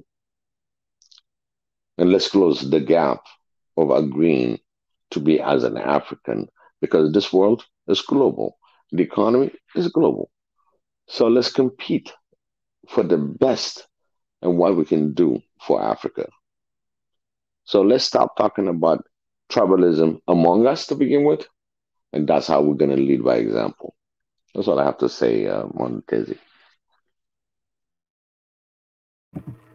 Yeah, thank you, Vicky, for that very interesting, very poignant speech. I actually have some questions. So, okay, we can call ourselves nations, but why doesn't the Kikuyu nation and the Luo nation or the Oromo nation and the maybe Amhara nation, why are they not seeing each other at peace? Like, as in we are still divided, even if we call ourselves, even if we are called nations, right? We are still divided as nations, and you have, and then you have this perspective of the Ethiopia, like these nations, as you see themselves, they do not identify with the larger nation of the country, right? Like Kenya or Ethiopia or Uganda. Why do you think that is? Like why do you feel like that? That's a You thing. see, their propaganda, right? from nations for the last what since 1960s. When the African independence came in, they said, "Okay, we lost the battle, right? All the nations are independent now. Now we're gonna have to find a way, you know, on how to really divide them and conquer them. You know what I mean?" So they came with the idea, hitting it with a tribal issue. So we're talking about since actually when they first when Ethiopia joined the before the United Nations, um, it, they had this understanding as Ethiopia as a nation before the Italian invaded, and it's a black nation. Okay, and at the same time, we have also Haiti that really declared about their situation, so they were part of it before the creation of the United Nations. So when all that came about, just like NATO, if you attack one NATO, the other ones are going to protect whatever. It was that kind of deal. History kind of repeats itself. Now we're on a different level where now we have NATO, but the United Nations got created. But what they're trying to point out is the fact that they want to divide us even on the microscopic, on the minuscule part, and you call it tribal, and then they go deeper than that, and they call name of that specific nation that become chaotic. Like you said, the Kikuyu and everything else, all these people are nations. At the time, they are the one that made a contribution to be Kenya. They're the one also that contributed to be Ethiopia. Each of them, we have our own, regardless the colonial, that try to really belittling you because they start belittling you because of they lost control of that specific nation. When I say nation, it's like Ethiopia, Somalia, Tanzania. But those have their own nations that built Beheresab. That's how we call it in our language. But guess what? In translation, they call it tribal. We're not tribes. There is a system that runs economically, in a jurisdiction aspect, in every aspect of it, they have a way to run that nation among nations. So the more we accept that we are tribal, that's a history. The minute that Africa had the internet, we're 500 years forward. 500 years forward. And then the 500 years forward, how they came in on that specific logistics and other understanding that we became 500 years forward. So that means they accept that they really kept us 500 years behind. They're trying. But as human beings, we keep developing, we keep evolving, we keep changing. That's one thing they cannot control. They still argue about you as tribal. So the division, it goes way before slavery. And they didn't even know the black and white issue until it came about in the Berlin. They said, oh, the black is the Negro. And oh, the Negro land, how we're going to divide it. That's when our blackness came in more glowing and undermine us because of our colors. We African right now, we have to go forward on what we have among ourselves and create a peace and solutions among nations, not just it being Ethiopia, but within Ethiopia there are nations. These are the one that put Ethiopia to be Ethiopia and make peace. The same thing with Kenya, the same thing with South Africa, the same thing with Angola. Angola, actually, I want to correct myself. Okay, that's how we're gonna build by ignoring the downplay and the false play that's been done in Africa over the last 500 years. The way we're going to blow them up, the way we're going to succeed is our unity. When we call our unity, it's not fake. Every African soul knows what means unity. It's just it needs a leadership to put it together who we are and how we're going to be about to be competitive in this global world. Because this is not just about being Africans. On the global level, we should stand together and put ourselves and our voice together for peace within the continent. We have the Northern Africa, we have an issue from right and left as the black nation in the southern part, all the way from the north below Egypt and coming down on that latitude has been color black because our color is our identification. We're true breeds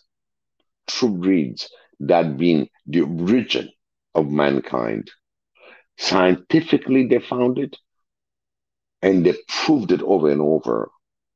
So we should be proud blacks that were in this universe for the firstborns. And this is where we're going to go. If they're going to go tribalism, we have the fact. We're the first humans on this earth. And they have the evidence. But again, I'm not going to dwell on that. I'm just going to be dwelling on what's happening right now in the global world. We have to unite. We have to be peaceful. We're going to find solution for every disastrous path that we've taken and how to reconciliate and say, hey, listen, we got a bigger fish to fry. How's one Africa? Yes, a lot of people, oh, it's impossible. No, if your attitude is about you being African, each of us, we collectively can change the course of the globe. Where the most oppressed, the more condemned, the more being blamed for every misery in this world. But guess what? We can prove it otherwise. It's up to us, and it starts by being African.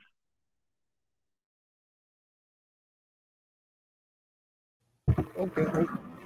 Yeah, my brother Carrasco, what do you have to say? Yeah, yeah. Biggie has said it, a lot, and I agree. I agree, but at least with one point among several that we're nations. Like we have the Yoruba nation, the Gikuyu nation, the Tigray nation. These are nations, and that's because of the way they operated. If you look at it historically, where there were several levels of hierarchy in government. So obviously they're nations, but what I feel is that we still need to pinpoint certain behavior and why I even before BE came, I think we've touched on words like dynasties and empires, meaning that we understand the context of what we're saying, and but the behavior when if somebody does not belong to my group, then I do not give him a job. Or okay, let's even break it down to say one nation, or we say one ethnicity to sound a little bit different. But if you go into certain African communities, you find out that even in one ethnicity, because someone is from the northern region of that same community where they speak the same language and their accents differ a little bit, they still have some biases. And so this idea of isolating and leaving people out or discriminating against people because they do not speak the same language, they do not do things exactly the same way you do. That for me is tribalism. And I think that it is a very important topic that we must visit and trash out for us to know where we are going. Because yeah, we do see the big picture, but I'm someone that believes that we must also look at the nitty-gritties. Why is it that after all this time, we Africans need to resort to tribalism?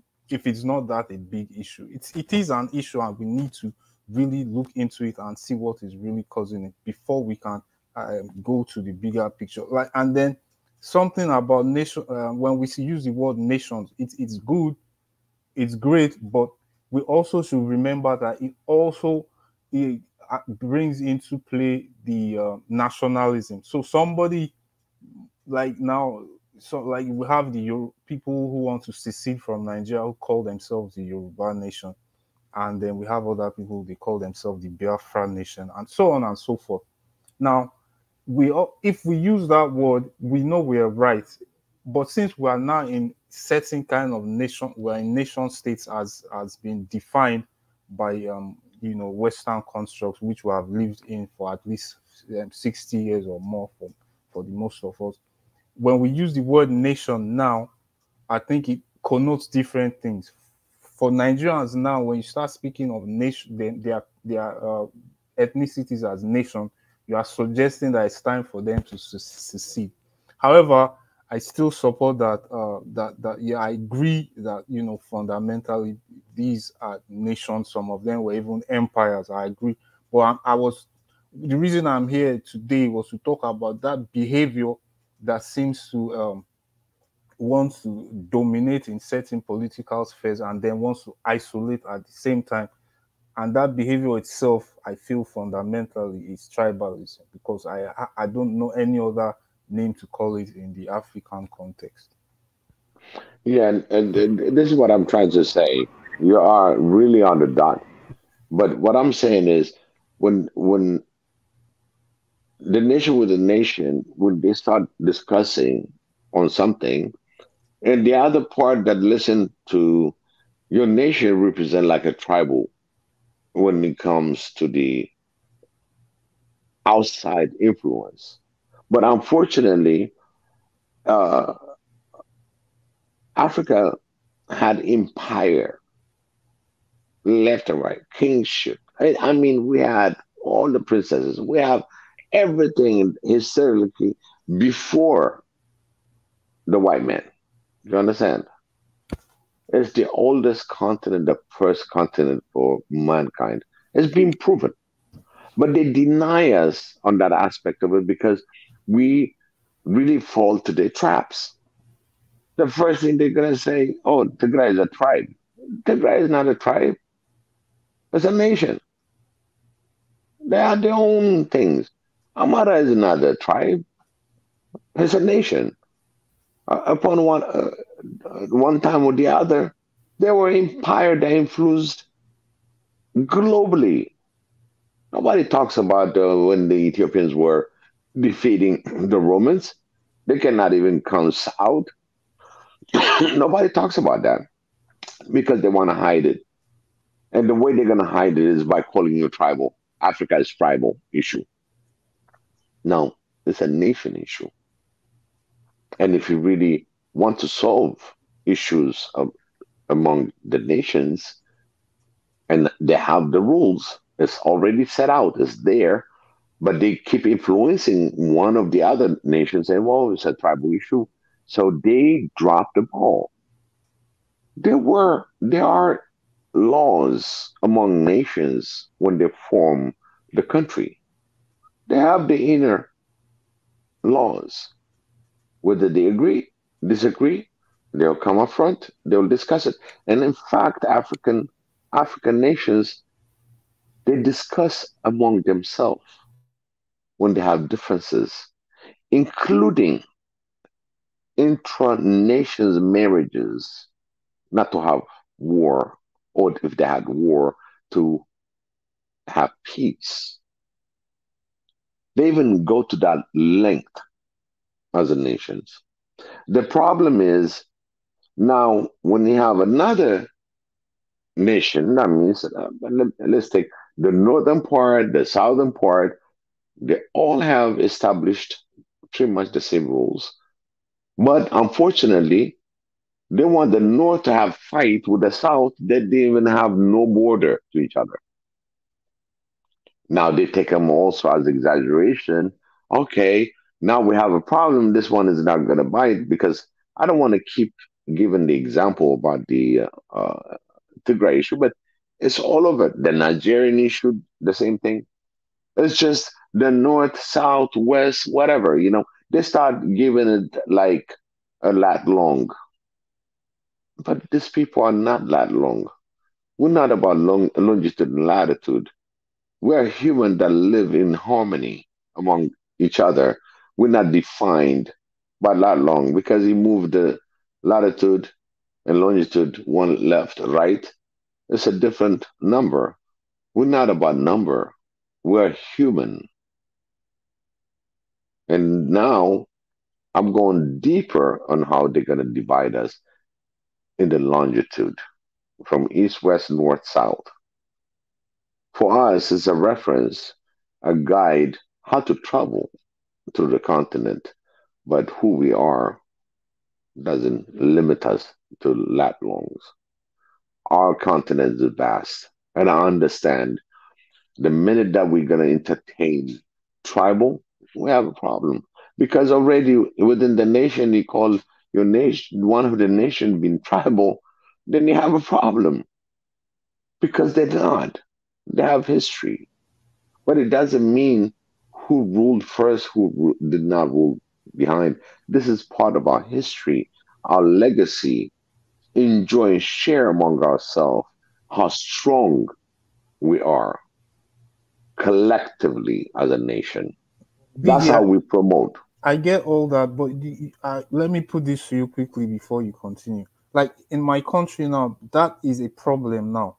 That is a problem. As Mwanda Tezi showed an article where in 2011, people voted, 95% of people voted due to where they came from. And then, so that means there is an issue now. Now we're going to have another election and in 2023. And one of the problems is still this thing we're talking about here, that it's going to be, now even people recognize that they need a change, they need a younger president, and there are signs to show that this new duo of leaders in the Labour Party are good enough for the job because they have a good track record.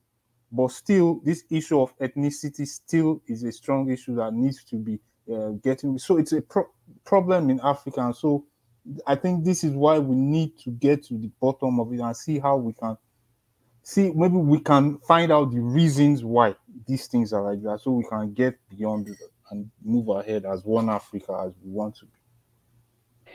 And I truly understand. Okay, let's work on this very easy equations. How we're gonna solve our own problems, right? Um, let's say Africa is divided in 14 provinces. Okay. Okay. So what do we call it? Provinces now, because we're a continent, we can call it province or we call them state. In these states, when it was defined to be as 14, right, or 15, no matter what the number is, right? So now we have somebody that's running for a political position. Of course, we're going to have like some kind of Congress or Senate that we want to elect for this individual, right? Remember, I'm giving you the whole picture on how Africa is going to go by. Okay? We have 54 for what we know right now, right? For me, when it comes to the election, there are 54 states that's going to participate in this election if we're going to be looking at one Africa, right? So let's say the guy in Kenya is running for the highest post, right? So the Kenyan will have definitely, maybe not, a lot of votes from Kenya, right? And then you will have another one that's going to be in Congo that's going to compete the same way. So each 54 states will have their own preferred candidate that's going to go for that same position. So at the end, this candidate is not alone. There's another one that's competing. Okay? So where the vote is going to come for the Kenyan, not only from Kenya, but it comes also from the other part of Africa that's going to support him. So when you bring it down on the continent level, and then we come down to each individual states, and when it comes to vote, oh, the human mind, it can go in different directions of voting. So at the end of the day, you're going to collect a data. And that data is the one that's going to evolve us into not being just from that nation to nations and all that. It's a practice for a better future of Africa. So I never blamed if somebody from Kikuyu is running and he got the whole Kikuyu that's going to support him. Do you understand?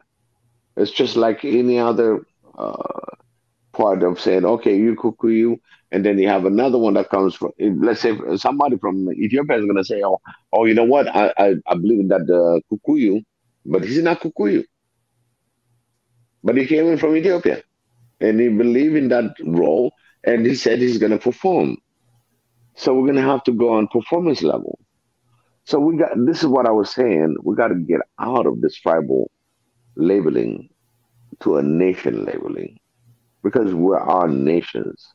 That's what I'm trying to say, because everybody would say, oh, you know, let's say you're from Kenya, and then there's another one that's running for position for the AU, for the African Unite, and he's from Nigeria, he can be from any part of Africa, but he's not from your own nation, but you see the potential that he works. So the vote is open for all 54 states to participate.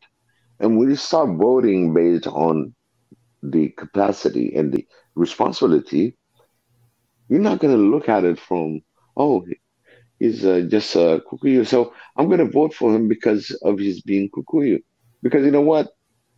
Maybe it's the right decision, but when it comes collectively at the end of the tally of the counts of those votes, the man is going to be the man that's going to be elected for that position. This is the thing that we need to practice among our African, and the continent is not experiencing that. Okay, Big E, how do we get to that point where the majority of us are voting based on the competence of people rather than nationalities and ethnicities? Yeah. Okay. Before Biggie, before you continue, let us allow my friend McIntyre to have a say. Okay.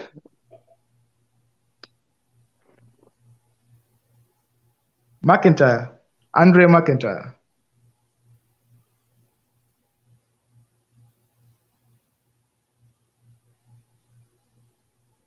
I think he's having technical issues. I don't know. McIntyre.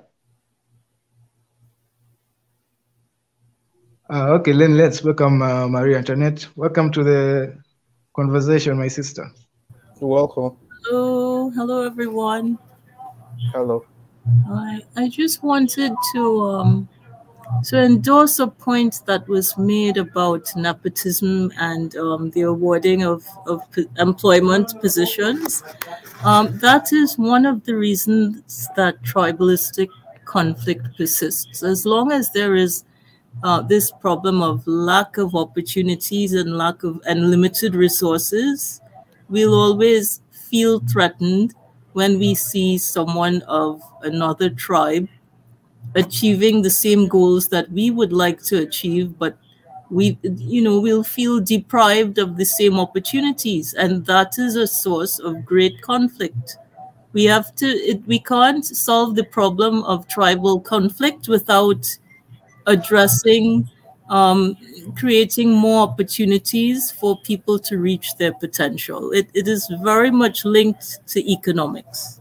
Where there is abundance, it is much easier to control tribal or national conflict or ethnic conflict. I'm trying using the word.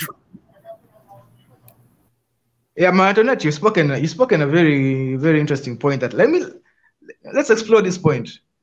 Who creates the opportunities? In former British colonies, such as many countries on the African continent and many countries in the diaspora, because we all know Britain practically colonized the entire world, it is very much government dependent. So it's the government that creates opportunities to, I don't know. I don't think the government should be in charge of, the government should be regulating the economy, yes, but does the government actually create opportunities? In former British colonies, that's the way it is. I mean, we have private enterprise, but we are still very much dependent on the government, and this is patterned after the British system. Yeah. Okay. Yeah. Okay. That's a good point. That's okay. That's a legitimate point. But the person, okay, yeah, the person who I blame, me personally, I think it is the mediocre middle class of Africa. That is just the person I think who should be creating opportunities, but has failed to create opportunities because of many reasons, and because they have failed to create opportunities, they now are just acting as intermediaries. I think I've said this before. They're just acting as intermediaries between the white man, the capitalists, and the masses. So because they have failed to create opportunities or create industries, let me just say create industries like the other middle class in the West, like the British middle class, like the European middle class, like the American middle class, they do not have they're not captains of industries. They don't have any industries. They have not created anything new since colonization. There's no industry. There's nothing. All they do is they say to the white man, if you want to get the African, come through me. And because of that, they have failed to unite the nation, to unite the nations. Yeah? Because now there are many nations. So there is a limited economic opportunity for everybody. And that is, I think, is the cause of tribalism. Because now they have reverted back to their old ways of tribal. What do you think, or what do you think I don't know if Andrew okay. Okay. Yeah. Tell me, Carrasco. Well, I think you've made one of your, probably what I would call one of your most salient points ever, because I've also made this observation.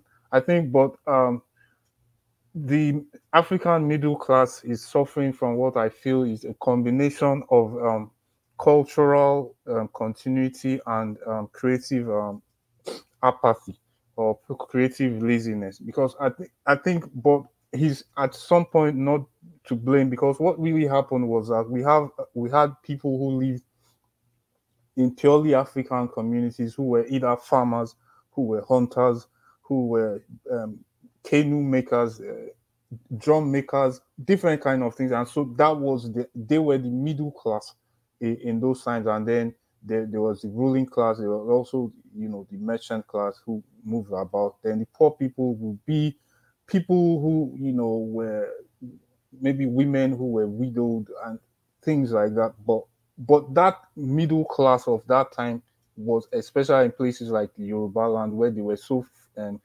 sufficient in food production that they had a very thriving population. But what happened was, once the new system, the colonial system came, then new jobs popped up. New jobs that required you to go to school for so amount of years and go get a job in the ministry. So the new middle class had a different frame of mind. Like, his thought process now is go to school, go get a job in the white man's institutions. Now, with colonialism, when independence came, that still, tried for a while, because we see that most people were trying, especially in Nigeria, those people who went to school in those early days and got those jobs, they still majorly in power now. But with expansion of the population, that could no longer be sustained. One, and then with the introduction of the IMF, which killed the economy, there was a responsibility for that middle class to now to create, as you said, to create businesses, to create opportunities, to invent things, but they could not, because they had been trained to go get an education and go get a job in the office. And I might also add that if you go, especially in Nigeria, and I would go forward and say that's the reason in most African countries, the crux of corruption is in the civil service. Those people who go get a job and just go work for the government, that is where you find the most corruption. Sometimes they are more corrupt than the military government, and actually show the military leaders how to do dirty deals. Yeah, my brother. In fact, to add to your point, these guys, because they pretend to be like the Western middle class, yet they don't have industries, they don't have anything to their wealth but corruption. They now are in a position where they have to maintain the status quo. They cannot have a united nation, because a united nations takes them away from their wealth. They try to put that's why last week we're talking about the pastor, right? How the pastor is preaching the gospel of submission, trying to keep the population asleep, trying to say, even the way they talk about the politics of just trying to keep the population from rioting, trying to keep the population asleep. Because if the population eventually wakes up, because that is what happens even in the village, you see that when people are too angry, they will rebel against the middle class, and then that position of his, he loses it, you see. Unlike the middle class of maybe the West, where he doesn't need to be part of government. This is somebody who has his own wealth, he's captain of an industry. He's somebody who has his own wealth. He has his companies, he has his industries. He doesn't even need the primitive, way of, or is it archaic way of ruling people. They have their own power of just by themselves. They have their own power in their own right. They don't need to be in government, to have power, you see. And so this is the difference between the middle class of Africa and the middle class of maybe the West. My brother McIntyre, I know you've been having problems trying to connect. I don't know if you can hear me now.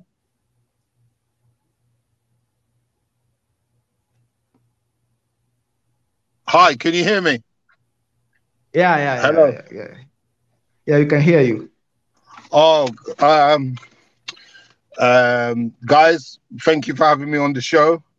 Habari yako? You're welcome. Nzuri sana. Nzuri sana. Shikamo. Jina langu Andre McIntyre. Nina Ferreira kukutana ni wewe. Umeelewa? Karibu McIntyre.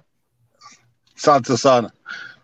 Mzuri sana. Brother, listen to me. I mzungumza Kiswahili godogo. Najifunza kila wakati. Uko sawa sana. I am trying very, very hard to learn Swahili as quick as possible.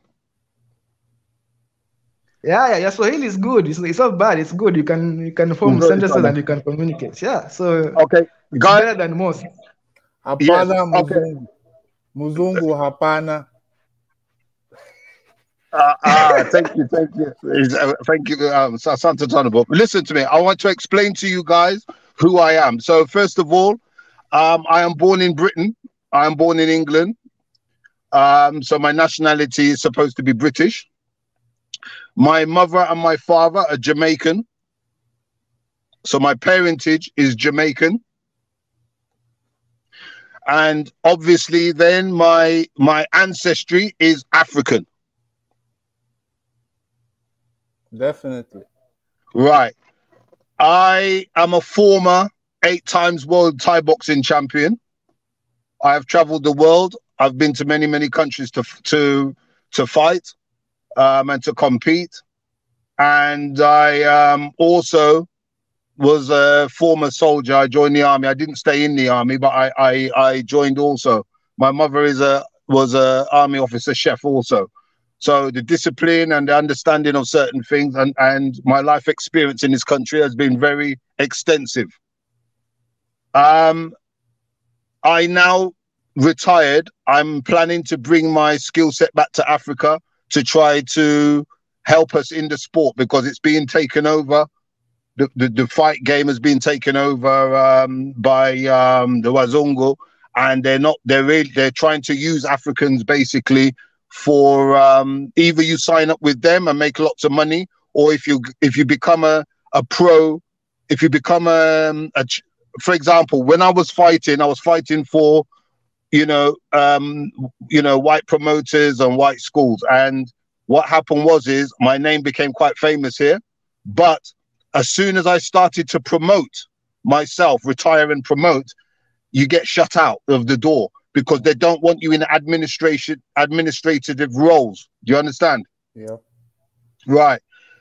However, I have a lot of skill sets and I want to bring that back to Africa. So I am looking, my company is called McIntyre Promotions. I'm looking to launch in Kenya, and I'm looking to launch in Nigeria also, and then spread out throughout Africa and help to bring this skill set and these promotions to the local people in order to make money within ourselves, so that we have a good foundation platform for the future. I'm actually looking to launch a new fight system, which we can then say in Africa, potentially we can say this is our new modernized fight system, and we can claim it as our own, instead of looking at Thai boxing from Thailand, karate from Japan, boxing from Western countries. Do you understand? We've got something for ourselves, so we need to modernize. This is my foundations anyway, and this is why I have a major interest in Africa at the moment, because from that it's taking me onto the political scene and I'm seeing certain things. I have been trying to I'm a Pan-Africanist, and I've been talking about unity in Africa for well over 15 years, my whole life really, but I stepped up a level with this over the last 15 years.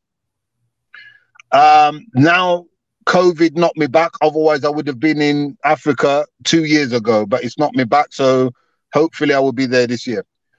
The point I want to make now on this is, I believe the number one problem for African unity is our mindset. As a collective, it's not just native Africans, it's on the world scene. We all have an issue. There's a divide between Caribbeans as a collective and Africa. There's a divide between Afro-Americans. And also I find that Afro-Americans and the Caribbeans, we have a different what we think Africa is not what Africa is, if that makes sense. This is what I'm realizing in my journey. There's a slight difference between certain things. I'm speaking to a lot of Kenyans, for example. I've got a team put together in Kenya. I've got a team put together in Nigeria, and I'm noticing as a Jamaican, we grew up a lot on herbs, for example. We like herbal remedies, herbal medicine. But I'm noticing the mindset of I could be wrong, please correct me, but I notice a lot of Africans today, they live for medication, and they search for medication, big pharma to cure a lot of their stuff.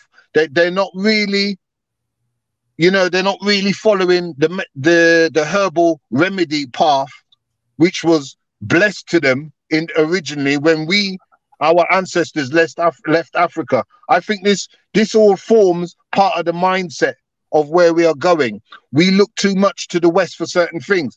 I understand that they are very advanced in the West regarding certain things, but we need to maintain and be proud of who we are as individuals and as Africans, and build on that. We must. I don't believe Africa can ever unite without Wazungu, but without them having an input into it in some way, shape, or form. Because, like I say to some of my students, there's no point going in a Thai boxing fight with a boxer, or there's no point going into a Thai boxing fight if you are a former boxer thinking your boxing is going to work against them. They have too many weapons, too much skills. You have to upgrade in order to deal with the what is in front of you. And I think for us, we mustn't chase or run away from understanding where we are and where Wazungu are at the moment. But I don't know, there seems to be a tribal issue with certain things, like we don't want to unify. Like, I believe in Pan-Africanism. I'm saying a lot of points here, but I believe in Pan-Africanism. I believe that Africa will never be a superpower and be able to cope with Western influence until we unify as one. No more South Africa, no more Nigeria, no more Kenya. These need to be states within one country. And our top people who are very, we don't have a big selection of clear speakers at the moment. You know, I rate Julius Malema. I rate Dr. Arikana from the UN. You know, there's PLO Lumumba. I rate these guys, right? But, you know, you can count on your two hands the main leaders who sincerely want to see something happen for Africa. That's only a cabinet. That's a united cabinet. So if these people are all from different countries, that means within one country, you don't have a cabinet worth of people who can rule the country, who can rule the nation. This is why unified we stand and divided we will always fall. And I can't be wrong too much on this, because look at where we are at the moment. You know, we are not progressing, or, you know, we're dragging our feet with the progress. And whilst we are doing this, the other nations like Europe, China, India, and all of these countries, they are focusing on space travel. They are focusing on Star Wars. You know, we got a problem. The British Army is saying that within 40 years they're going to be within 20 years they reckon they're going to be something like 30% robotic. Right, well, we can't even handle them with the weaponry that we have now. So how are we going to be able to defend her? And without defense, there is no peace going to be in Africa. We need to be able to unify, have one army. I don't understand why there is a Kenyan army. I do not understand why there is a Nigerian army or a Congolese army. And when you go to that army, everybody in there is from that nation. England doesn't do that. America doesn't do that. France doesn't do that. These countries have understood the power of multicultural behavior for a long time. France won the World Cup not long ago, right? How many of the people in there was Wazungu? They wasn't. They were all North Africans and Africans. They won that cup for France, right? You look at the French Foreign Legion, a high percentage of their forces is African, right? What are we doing? We're staying separated and trying to build ourselves as a nation. I don't even like that word African nation. I don't even like the word as being an African nation, because really and truly it's supposed to be a state.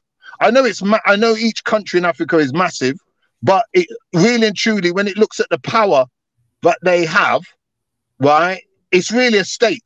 Africa should be the United Kingdoms of Africa.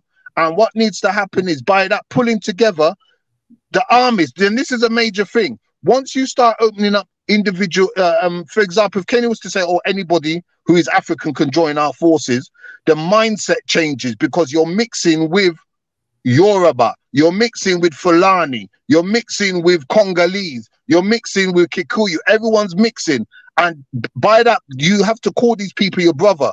At the moment, we're talking, oh yeah, let's unify. But really and truly, we don't really know anybody from the next tribe at that much. We need to mix with them. And that's when you can call them your brother. I believe I know what I'm talking about, because I'm Jamaican. And in Jamaica is a very diverse, multicultural nation, right? We have our foundation Jamaican roots, but you know, there is a lot of Chinese there. That's the truth. There is a lot of mixed race people there, and we come together as Jamaican. You know, even our food is very, very diverse. You know, we can't call it really Jamaican because the influence into our food comes from a lot of nations. So I don't know. Sorry, I'm going on now about a lot of things, but I hope you guys kind of understand what I'm trying to say. Okay, one question, bro. Is this image? Are you in this image you have on your icon? Yes, I'm not the white guy. I'm the brother. Okay, great to have you. Thank you. Yeah. Like I said to you, I'm Jamaican. That is a picture of one of my iconic fights. I'm fighting someone there called Jake Elds from South Africa. Okay. Thank you. Okay. Yeah, thank you, my brother. You've made some good points. Guys, if you think I've said something wrong, please tell me, because you know you guys are native to the continent, and there's a lot to talk about. So, you know, I'm here to learn, not just to give my opinion. No. You've said nothing wrong. Actually, I was going to ask you a question. Why do you think Africa is not united? What's preventing Africa from uniting the way you've described? Okay, first of all, I think you're talking 2 million points. This is not something for one conversation. If it was, we would have healed already. So this is a point. But one thing's for sure. There was a lady on here, a sister on here, that said something about the finances, the financials of the people. Yeah. All of that, everything you guys have said so far, I believe. But the problem is this: none of that is going to change unless it changes from above. The leader has to help with these things. And to answer your question, why we're not getting to where we need to get to, or why things are not changing, is because the leaders are being voted in on tribal factors. Therefore, their commitment is to their tribe. I actually believe, and I think someone touched on this, that maybe the person who runs for the next Kenya election should be, you know, Somalian or should be Nigerian, because I believe that everyone's going to be looking at him. Oh, my phone battery. Guys, can you hear me? Yeah. Right, my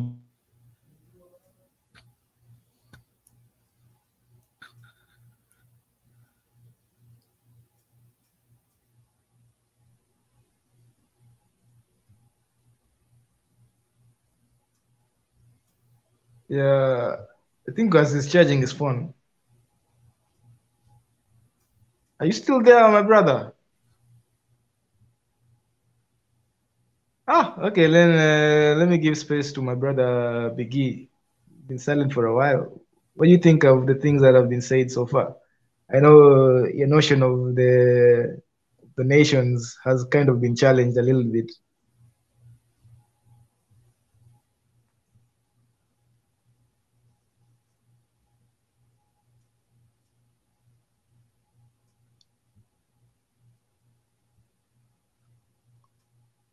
Okay. Biggie is also having a little bit of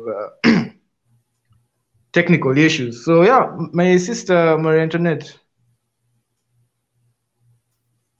Wait, can you guys hear me? Or am I just talking to myself here? Yes, I hear you. Hearing you. Okay. So yeah, my sister, what do you think about the things? Okay, yeah, you've talked about the economics. There's also the economic part of why Africans are hating each other. But I think the point my brother Carrasco had made, and also my brother McIntyre, I think is going to come back, is that the what is it? Let me remember. Oh yeah, the middle class. That is just the point I'm just going to push, because I feel like it's the mediocre middle class. The mediocre middle class has in a way, prevented development or progressive thinking in terms of maybe industries and creativity, as my brother has spoken here when he talks about how other countries are going to the moon, or other countries are doing all this technological stuff, yet African countries, we're still here exporting vegetables. As I used to say in the first streams I used to say that, why is Africa still exporting? That's our thing. It's before colonization, during colonization, that was our thing. We're exporting vegetables. Right now, we are still exporting vegetables and raw materials so that it can be processed in Europe or other places. Then we still buy it back. So it means that when we have not created any industry since colonization, you know, that's just that's a huge. And while other countries have created multiple industries, you know, and we can say it's economics, but we can also be specific and say, you know what, it's the middle class. It's the middle class that that took reins and replaced the colonial middle class. Now they are here. They are not doing anything of value. They are just continuing the process. The colonial machine is just, they're just continuing that colonial machine. They don't want anything. They have benefited from the status quo. So what do you think, my sister, Marie Antoinette? I think the middle class is where we see the scourge of crab and barrel syndrome the most, even more so than the classes that are struggling more than the middle class. We have this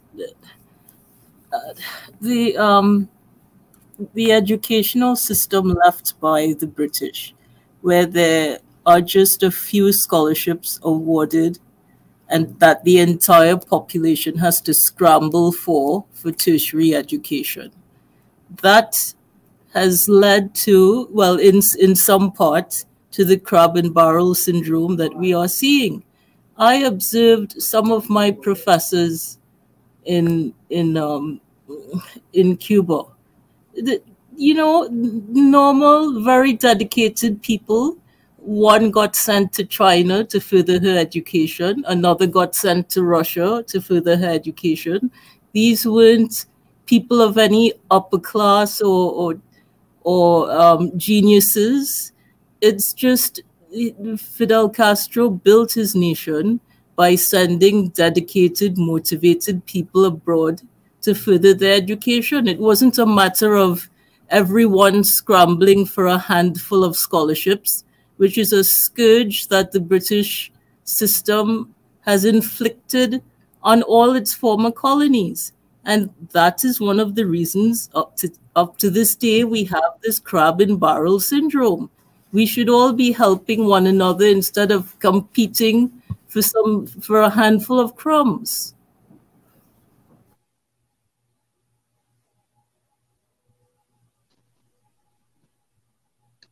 Oh, welcome. I hope BJ, you haven't been on the background for too long. I'm sorry, I've just noticed you right now. Oh no, welcome, BJ.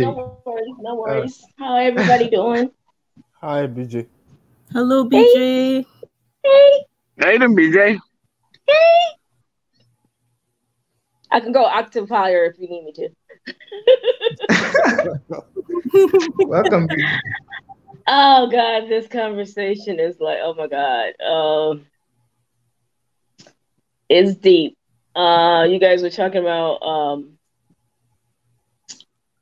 Africans going to foreign countries, getting educated.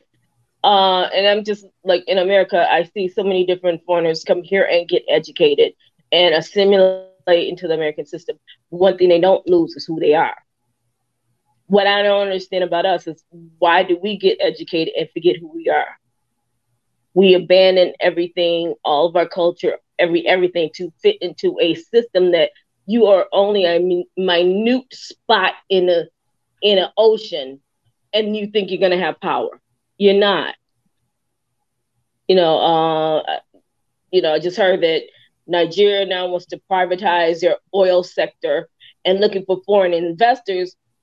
Who is going to benefit from all that? I'm always like, who is going to benefit? If you're not benefiting most, how is it going to change the current situation you're living in if you're now bringing in a third party who has more pockets, more money, more resources that they're going to take from you because they have to be satisfied?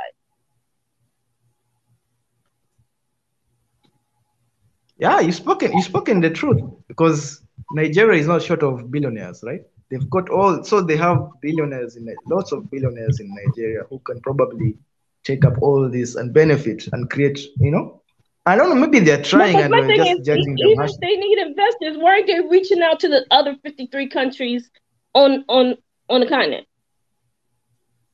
Are they including right on the dot, or BJ. are they looking at outside of them? I was just about to say that. It's because they look towards the mother country, their colonizer. They always that's what I was talking about, the mediocre middle class. Well, and then the other thing is Shell got pushed to the side. Is Shell now, because I know in America we got all these corporations lobbying and writing law and bills and all this other stuff, so the people's words don't mean nothing. So is Shell, because they got kicked out on one side, said, that's okay, we're just going to go around the corner and come back this way? Because why do they need the money? Everybody crying for oil right now. Release a couple of barrels and that should give you enough money to do what you need to do. BJ, as you speaking about my country, I've not come across that news, but one thing that is funny to me is that why is it at this point in time that Europe needs oil and oil seems to be the commodity right now? Why would we want to, sell that out, privatize it and give it to Europeans when we need to take advantage of that situation right now? But I don't understand. Again, when you have a group of people who are so desperate to sit at a table, I'm a Rhodes Scholar. I have sat with kings and princes and presidents, and look at my pictures with all these people. They are so enamored with that life that they don't even care how it affects them or the people. So then you're just a bobblehead that says yes. Okay, you shake the bobblehead and all it says is yes, yes, yes, yes, yes, yes. Yes. Has no ears, so it can't hear anything you're saying, but I'm just going to say yes, yes, yes, yes. Yeah, actually, you've spoken the truth. Those people, the only profit they get is being the intermediary, being the person who connects the Muzungu to the resources of Africa. That is how they profit. That is the biggest business. When you hear African businessman, that is not an industrialist or a creative. That is somebody who is the intermediary between the Mzungu and the African resources. So when you see, he's still a slave. He's still a slave. He is no different than the guys who are living in the slums in the ghetto. You just got a better toilet than I did. We're still being ruled and led by a carrot. Do this, do that. Where's the difference? Yeah, actually, that is the truth. That is the truth. Sometimes, as Africans or as people who are fighting for maybe the unification of Africa, sometimes you have to realize that the enemy isn't just, or the people who are going to stop us isn't just people maybe of a different color. You will find that maybe there is a lot of nuance. There's the people who just look like us, who are Africans, but they are benefiting from this crooked system. That they are benefiting from this spoiled system, the system that is flawed. They benefit from it, so they will definitely try to stop us. So because they benefit from this flawed system, their interests actually align with the interests of the colonizer. So they do the colonizer's job for them, So sometimes, sometimes we just have to face, and I know we can probably, you give a speech or maybe even slogan them and say, what, guys, we need, but they're not going to listen to us. They're not going to listen to our slogans. They're not going to listen to our speeches, because if it was like that, then PLO Lumumba would have already solved all these problems, you know. But these guys, they need to be taken out from power. This mediocre middle class that is Africans, the ones that spend money on luxury cars or luxury designer clothes are not even made in Africa. You know, all these things. They live in. They cannot even invest creatively. When they invest their money, they have to be told by the Mzungu where do you invest your money. You know, they have to be told. They cannot take a risk on their own. They cannot risk even on. And we were talking about this a few months ago, that we have all these billionaires in Africa, but But the people who are investing in tech in Africa are not Africans. You know, the people who are investing in technology or startups in Africa are venture capitalists from America or Europe. They are Mzungus. The African middle class, the mediocre middle class of the African, he is not willing to be creative or taking a risk on his own people because he wants to copy the Western, you know? And so you can find, even they store their money out. They don't even store their money in Africa. They want because to store it's not their money. That's the whole problem. It's not their money. There are no different. I mean, you talked about the Berlin Conference during the beginning of the turn of the century. There had to be a whole bunch of more conferences since then. They just didn't televise it because it's no. If you look over here, you got billionaires who have all this money. Oprah got this beautiful, you know, estate, 500,000 whatever acres, but she can only do what they tell her to do. So are you really free or not? It's like they tell you what to do, and you're just a front man. Instead of them sitting at the table telling you what to do and getting some bad PR, we done groomed our own. Just like the assassination of Malcolm X. It was not no white guys coming into the church who shot him down. They have our own that they've groomed to take you out. And you thinking this person is your brother, and he's sitting there ready to cut your throat.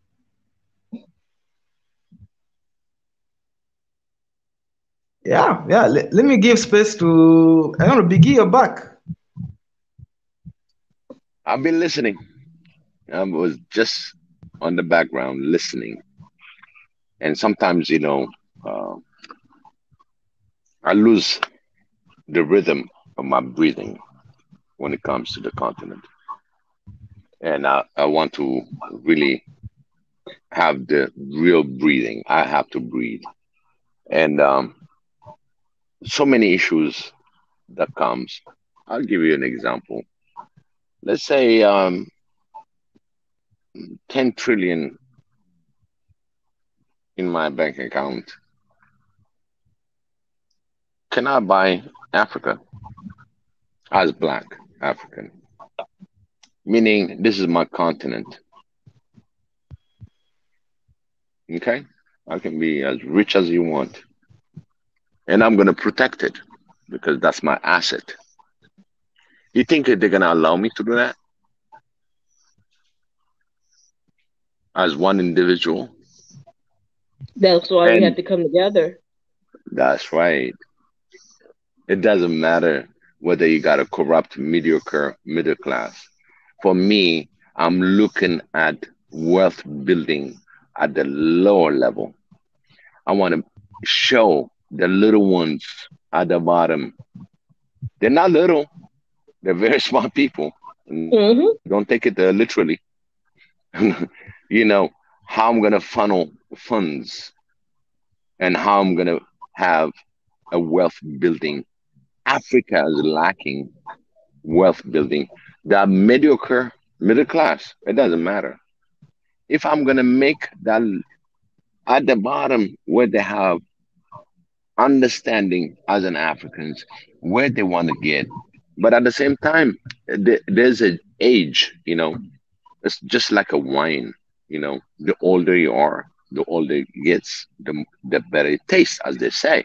It might be bitter to some people, but again, the one that tests it, that been the connoisseurs, you know, connoisseur in French, but it depends how the flavor is, okay? But the young that is right now, that's coming to inherit the loans, the ever ending colonialism, I'm going to put it that way, is how we're going to show them the wealth that they can build for generation to come. Because politically, we cannot defy them. Because you saw some of the stupid decision they made when the war between Ukraine and Russia. This is a big lesson to the continent. Russia had an agenda. This is what I want to get. This is what I want. No, they don't see that. The first thing they say, don't go to war with them. Okay? Oh yeah, But and nobody Biggie, read have you it. heard about Biden saying he's coming over there to meet with several African presidents? Yes. Is he going to make it? That's the question. That's the question. Because there was a question from Deborah yesterday why the United States is not coming. And I said, logistically, you got all this plan, service, secret services, and everything to plan it. But again, why is he coming to Africa? What's different? What is the geopolitics where you made the wrong decision to begin with? Even your own older advisor told you to not fund the Ukrainian war because you're going to lose at the end because the Russians and China is going to go together. So convincing Africa is not going to make any point. He cannot even convince the old allies, the Saudi Arabians. You saw what the response. He didn't get nothing. He went to Israel. He talking about. I mean, they all over the place. And United see, and States with everything lost. going on here with the fires and stuff like that, are they trying to now do like they did here with the indigenous people? Let's go discover a new land. It's like south of the equator near Yemen. That would You be our know, new. Trump said it. Trump. He, as much as Trump, they try to, when you become a United States president, they brief you on a lot of things that he cannot say, he don't say, right? Things that he can reveal, he cannot. Even a slip and tongue, they gave you the briefing as the United States president because you are the chief commander. And at the same time, when he said shithole, really, the first time that I heard it, I was offended. But again, it was the signal that how they look at us as a shithole. He gave that away. But When he also, talked about the dam, you remember when he talked about the dam? He said, I can only imagine what they thought about the Americas when they start. They always have to make something less. absolutely. They always have to tear something apart and grind it to the ground. Then they come in and say, "Look at what we've done. This poor tattered country. The Indians didn't have nothing. If we didn't come over here with our pilgrims and our missionaries." Because they got to be the saviors. Same MO all the time. Same MO. So now you're calling it a piece of trash continent. That means we're going to go up there and save Africa. We're going to civilize them. Right. So but at the same bring time, boatloads of remember, everybody, and we're going to show them how to really live. Yeah, but BJ, remember how he came about this discussion, okay? Because at that same time that he just said shithole, consecutively he just went, "Oh, if I was the one, I would have blown the dam." But in reality, can you blow a dam that has I don't know how many million cubic liter that they estimated, and literally will flash out cartoon in a car that they never existed. Yeah, But and again, then it could have it's had an giving you a upstream effect message. on Egypt and Israel, while they biggest allies up there on the back end of it. But you know what? They're getting all the water. In fact, they pump that water. They're selling it to Jordan, 50 million cubic liter. So That's where we the are. big problem is it's not that the dam is there. The problem is who is in control of the dam. That's right. That's the understanding. If you really look at it, that's what it's telling you. Who's in control? Ethiopia is in control. So, and then you want to call these people your ally, your savior, the UN come in here and we're part of this organization that's for the betterment of the people. But if you're not on the list, why are you even sitting at the table with them? Benefits. Show up. If you don't show up, you miss the benefit. Benefits for the middle class.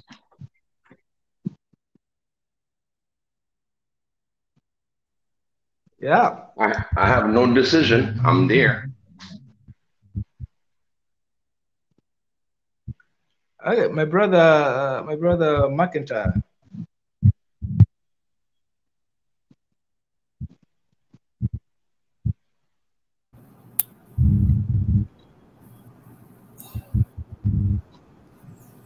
Hey,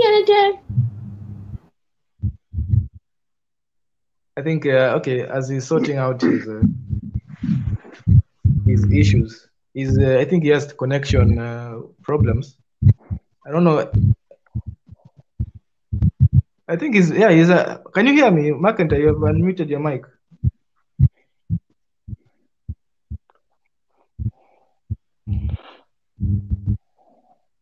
Oh, okay.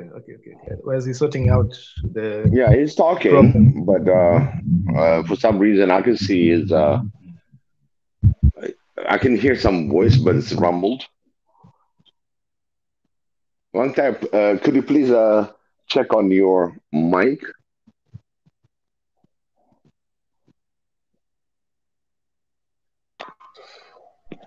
All right.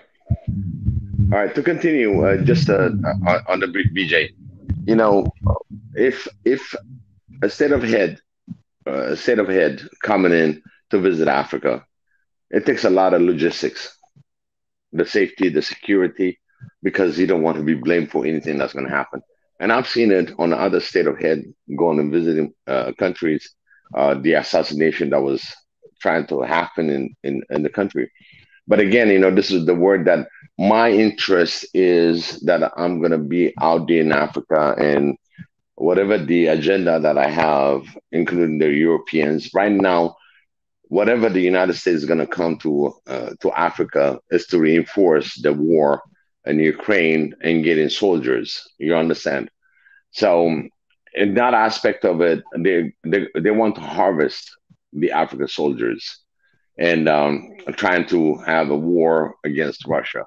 That's the bottom line. Because where were United States when it's needed to bring Africa from the time of Rwanda genocide until Ethiopia and Eritrea stepped in and have the calm in that aspect of it as the soldiers of Africa and have to deal with it. After that, you never see anything else. The only thing restoration that happened is the monitoring stations that came and rebuilt again by Bush. And Bush, the interest is, hey, listen, we should have done something about it. And Clinton was cutting down on those monitoring stations because it became just like the Republican Trump, that the interest is about America.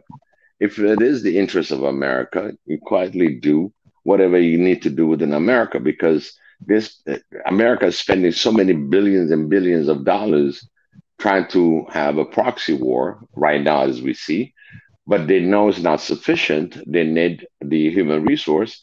So now, basically, coming back to harvest slaves. You understand? That's So all I I mean, look at it. and Vicky, it just that's what you're saying.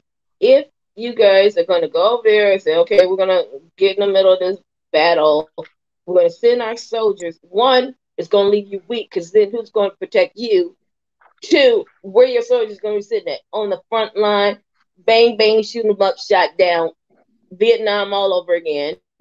And three, Mm-hmm.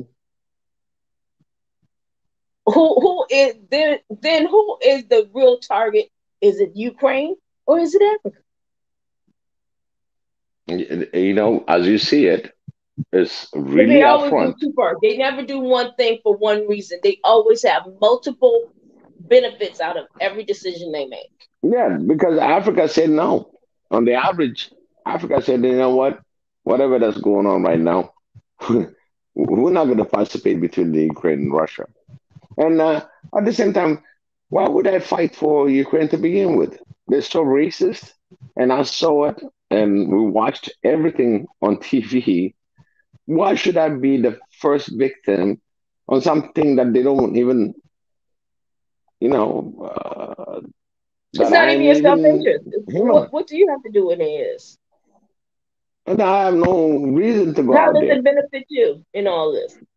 Yeah, what am I going to They're get gonna in give you some return? extra check. Well, that check will come with so many stipulations that it's gonna wind up being a debt. Right. And And you're gonna lose how and many actually, millions of people in they'll the borrow process. you. You know, guess what? They borrow you money to exploit the Africans to go out there to fight. Oh, you know what? You owe us because we spend this much money for the arms, for the military services, and all that.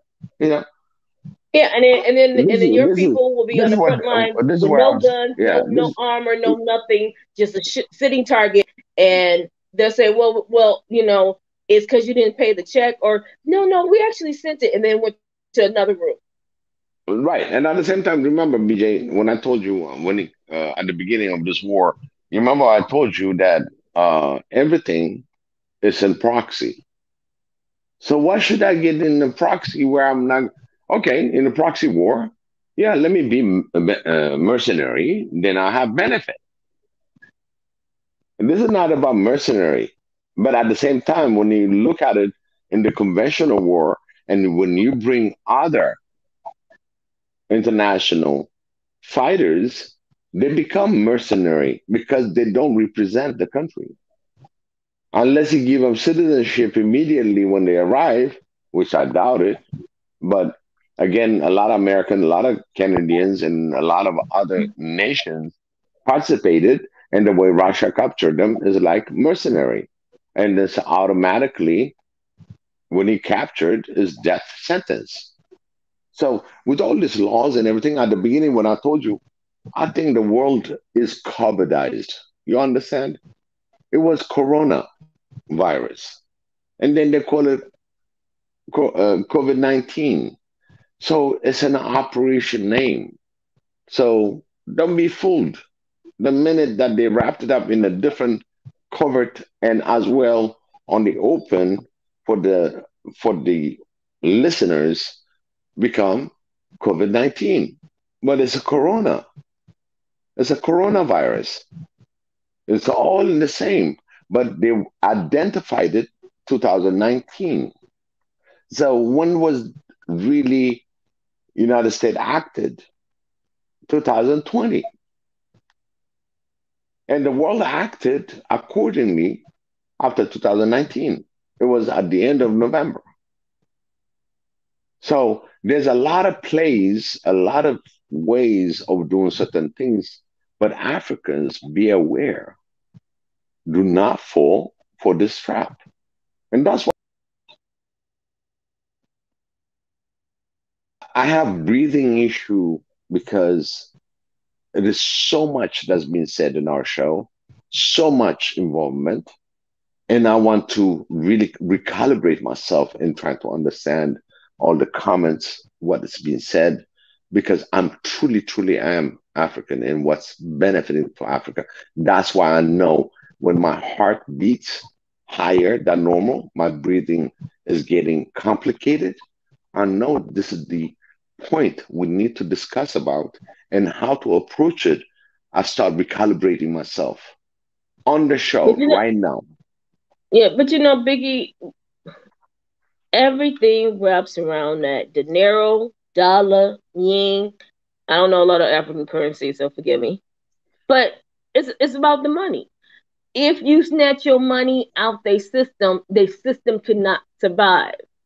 So buy as much stuff, because that's what I did all weekend. Didn't have 2 nickels, but I spread it with little negative nickels I had. And I'm like, I have to give it to my own. Oh, I can't eat this. It's probably gonna kill me because I'm gonna have an allergic reaction to it. But that's okay. At least I'm gonna go down in support of my people. So that's what you have to do, and it just takes a little. We keep thinking we have to have what these sellouts got. Well, what the sellouts got is that they sold their freaking souls to Satan and they don't care. So I am not willing to do that. So I'm gonna have to do the long route, long game, and take my little 5 cents and give it to the local, how much is your apple? How much is your pear? How much is this? And keep going there. Take as much out of their system as you possibly can. It will weaken the money. That's what we messed up over here in the African American community. We thought the social justice would get. It's the money. It's all about the money. I told you, follow the money. If you really want to investigate, certain things, you got to follow the money. And I don't know, it becomes like some people follow the money, but at the same time, I can follow this and that and this. But guess what? You're the one that has understood the problem, and you're looking for a solution. If you're gonna look for a solution, follow the money, where the money comes from, and where people gonna get paid on. And also where the money is going. If you're buying from a company and it has beautiful Swahili letters all around it, and it's based in China or India or wherever, are you really supporting the Swahili company? Nation? Right. I understand. That's when I said read the fine print. And they're very slick about it. They will hide it as much as they can. So that's why you have to really be diligent in finding the truth. Absolutely. I'm with you, BJ. There's one question, I'm going to go back to that Nigerian investment company that they're looking, and it shows you the leverage of the rest of the 53 states not seeing the opportunity and what's being presented. When it comes to investors, okay, I don't want to be playing naive, because investors, they know what's benefiting. So that means that is an open track. But at the same time, I'll tell Nigeria to give the opportunity first to African states. That's what you write on the fine print. Opportunity is for Africans first. Yes. And then bottom line, like they do here. Okay, but we're going to get foreign investors, but it's only a percentage of, never a controlling percentage will be given out to foreign investors. Right. And now whoever that's heading that part of the investment part, understand who is he? What's his background, for all Africans to understand? Because all 53 states cannot risk the same thing, because they have different opinion of the head of that investment firm. So this is what I was saying. We, Swahili Nation One Africa, will have one of the things that I always said, we'll have a database and background check for every investors that went through Africa. It can be Burundi, it can be Nigeria. If they defaulted, if they have some other criminal record or anything, we have the message for them that they cannot invest in Africa. This is it's the lower bottom, because we have the right as Swahili Nation One Africa to do a background check on any company that's investing or are inland and their attitude about Africa. And we can do that in our own. Again, this Swahili Nation One Africa office is so important because we can be addressed directly with an address that's viable out there. This is the key things. I can tell you, please be charitable, make sure that you support this. But guess what? This is the discussion that we have in Swahili Nation One Africa. Having that office, we are the one that have the background check, and we have the database, and we have an address that anybody that question that can come to us, and all African states can come to us and say, listen, this is the fact about this company. It's being kicked out from Burundi. Now you are in Kenya trying to accept them. Guess what? Here's the records. So it's all about that, having the records and the database. I have a question. Go ahead. Hey, Maria Antoinette, go ahead. Hi, Biggie. I have a question. Yes. What really do we really in the way that Africa is going about their embracing foreign investors? How much are we really benefiting? I'll use Trinidad and Tobago as an example. There was a leader who was a visionary. He had foreigners, mostly British people, from British Petroleum. They built the petroleum industry. They shared their expertise with locals, and then he sent the British away and let the locals further develop the petroleum industry, so that we didn't have, this undue dependence on foreign expertise. I think he may have also sent some locals abroad for to advance their knowledge as well. I am seeing this persistence of dependence on people, the presence of foreigners on the continent, and somehow I am not really comfortable with that. Absolutely. Very true. Mary Antoinette, what I'm saying is none of the African, I might take it back, not very limited African states would know and share information about themselves about certain companies. Okay? The guy in Trinidad and Tobago, yes, he got the investors and everything else. Somewhere he's got that fine print. At the end of the day, it's going to belong to us. And nobody reads about it. And then suddenly all the locals start working with it. Yes, it's a good trick to their tricks. They got their tricks, and then he came in about and made the negotiation. And at the end of the day, he went for the people. Okay? But the thing is, we as a continent, when you're talking about Africa continent, we got a lot of work to do. It becomes like a cliche, okay? It's known. But the first thing, as non-political organization, we should start collecting the data of all investors, of all ground deployments, companies, and how they do business in Africa. This is Swahili Nation One Africa first assignment. Build a database. We become a foundation that is in the interest of Africa.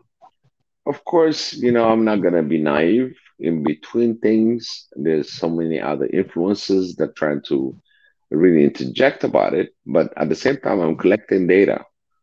So this is a matter of any decision making for any country, that I have data about specific company, and I've done it thoroughly, and I have authentication, and that awareness itself, it saves a lot of headache and money for a lot of clean, forward thinking leaders, that they have a database. And you know what happened the next phase? The next phase is going to be the geopolitics intelligence, a depository. So I'm going to deposit information that I have, and beyond the foundation, other foundations, other entity should have a depository on what in the geopolitics for Africa, a depository where they have intelligence. Hey, listen, in Mali, there's this. In Ethiopia, there's this. There's non-biased depository of intelligence. As you combine that, and then at the same time, when you start developing the actual African intelligence, now we have a source where you can dip in, because none of them, if you don't share information on that depository, it's not there, and you want to get something out of it, you're going to be pushed back, because there's no information for you, because knowing that you know that you knew is not there. That's another intelligence part of it. And at the same time, on the military aspect of it, we have to have a military system, whether it's under AU, very strong, with all the necessity, just like the NATO, we are the SATO. On the Southern Atlantic, we are the one from Mediterranean down. So we can create our own SATO, and where we're going to have a command post, whatever you want to place it at the same time. That brings us a strength. I don't even have a gun, but at the same time, I have a force that are united for one voice. Guess what? We will have sponsors when it needs to the money for the weapons. Without the weapons, we still can make a positive impact, because we are united into creating a military services. And if you look at across Africa, each African states have their own military that is available. And when they start understanding that there's a unity, and they sign that unity as African in the continent, they will be deployed as needed on any nations that's going to go against our firm belief, goes against the African continent. So there's a lot of work. Definitely, there's a lot of work. But again, I'm not going to be deterred from going forward. One, I don't want no tribalism excuse that always we've been blamed for it. Guys, can you hear me? It's a tribal. Yes. Yeah, we can. Guys, can you hear me? This? Yeah, yes, we can hear you. Who's this? I was just checking. Sorry. No, you're good. This is Andre McIntyre. Yeah, how you doing, Andre? Finally came back. Go ahead. Hello? Yeah, we can hear you. Go ahead. Guys, I'm really sorry about that. I don't know what's wrong going on tonight. No the powers that be probably don't want me to talk on the show. I don't know what it is. Yeah, we got a spiritual warfare. I've missed a lot of the show, guys. I think you've moved on from the last points, but if I could just to clarify. Sorry? Go ahead. You can bring it back. Yeah, thanks a lot. So basically, the point I was going to make about somebody asked me, why is it we can't move forward, or why is unification not happening? Going back to the tribal point, what I wanted to say is, as a nation, there's only it's very limited, the academics who are at the top that can, per nation, but unified, we are strong. So my point is in the diaspora, people living in England, people living in America, especially in America as well, we have a lot of Afro-Americans, we have a lot of Caribbean Brits who have a lot of experience with infrastructure, have a lot of experience. I mean, I know myself. I know 10 guys here who are barristers. Okay, so the point is there is a lot of expertise on the infrastructure, administration, civil servant basis that can come back to Africa and actually help you to put boots on the ground and get things done. But you have constitutions put together that says you have to be born in Kenya, or you have to be born in Nigeria, or you have to be this, you know, or you have to be married to one or something like this. These sort of things are making sure and ensuring that the parties that you have that are running for the elections remain tribal. Yeah, all the parties are along tribal membership. You need to dilute tribal influence in those parties, and the best way to do it is by allowing diaspora to join those parties and to move forward. Me myself, like I said before, my parentage is Jamaican, my ancestry is African. People have said to me, why don't you do a DNA test to find out what tribe you come from? I don't care what tribe I come from because I'm African. I don't want people relating me to Yoruba or to Akan. I don't want to be related to that because I don't believe in favoritism. I don't see no difference between Dinka, Kikuyu. I don't see no difference. And I think that mindset I am talking to you right now with is 100% pure with what I am telling you. Therefore, if I ever got into government, I'm telling you now, I'm not going to listen to none of these bribes or none of this corruption stuff, because everybody must have water, everybody must have electric, everybody must get the rights to make an income. That's point one I would like to say. The second point I would like to say is we keep talking about decolonization and breaking away from the West, but yet we follow their guidelines when it comes to our constitution. Why are we having democratic vote or a democratic voting system for elections? Why are we following that? Why? I don't get it. That system there is purely corrupt. Okay, and I will argue right now and tell you guys right now, Europe was at its strongest when it was under kings and an autocratic government, under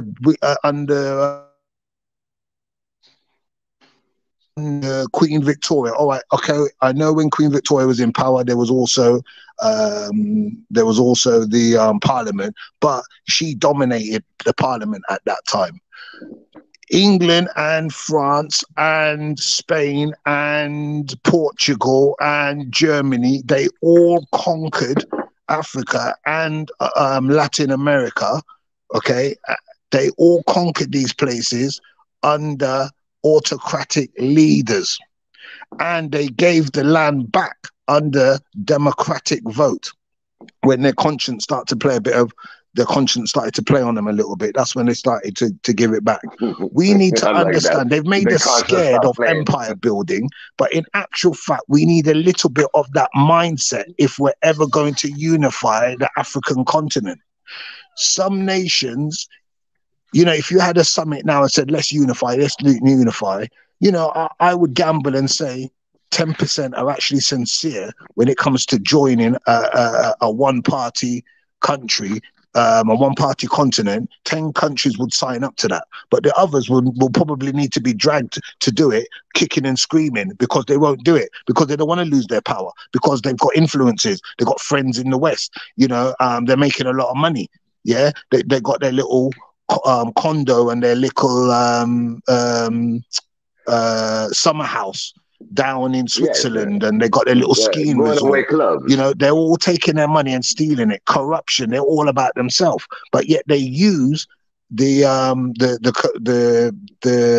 tribal rhetoric in order to keep votes in their pocket, and they are back. You know, they're backing the people who vote for them. They look after them, but the other tribes don't get anything in. Like I said to you guys earlier, I'm a Thai fighter, right? You know, and I'm looking to come back with that. Now, Thai boxing is going to be in the next Olympics. Muay Thai is going to be in the next Olympics. I'm hearing already that in Kenya, certain skilled fighters that you have are not being picked for the Olympic team because they're not from the right tribe. Now, this is the kind of mentality I'm talking about. Yeah, we need a one-party rule. Look, I'm not being. Here's another point I want to say on this, and I'll let you guys interject. Here's the next point I want to make on it. Why are we following? Why is Africa following democratic vote? I know it's because you've had some bad leaders, but the issue is not being an autocratic one-party state is not the problem. The problem is the people who are the leader as an autocratic state and a one-party government. That's the problem. But it's because you're still very tribal in the sense of your political parties, etc. It needs to be diluted. And by diluting it, the mind becomes more purer, right? And this is what I really, really believe. We don't really need. How is voting really been working for us over the last how many years? We've got people, Patrice Lumumba, Thomas Sankara, all murdered. You know, it's not really working. What we need to do is to look at one party rule. Everyone's on the same front, and I'm telling you now, a lot more will get done. We don't need to vote every 5 years to get the same thing that what we always need. If you go back 100 years, 200 years, 1,000 years, right? Go back to the times of the Romans. What a country needs or what a nation needs has not changed. We need defense, wealth, health, infrastructure, and education. And it doesn't change from generation to generation. These are the 5 things that need to be delivered to a country. Why do we need a new party to tell us how they're going to give it to us when we're supposed to be getting it already from the last leader? We, instead of worrying about democratic vote, we should all be pulling together on one party and come up with a system to hold that leader to account. And we should be coming up with another system to make it law that no general can overthrow the government. And if they do, the whole nation must consider that general hostile. These are the 2 points that I believe will ensure that our government stays strong and will stop some of our cockroach people from taking handouts and taking the assassination blood money from Western leaders in order to get rid of some of our leaders. We need to come up with a plan, I repeat, to stop our military leaders from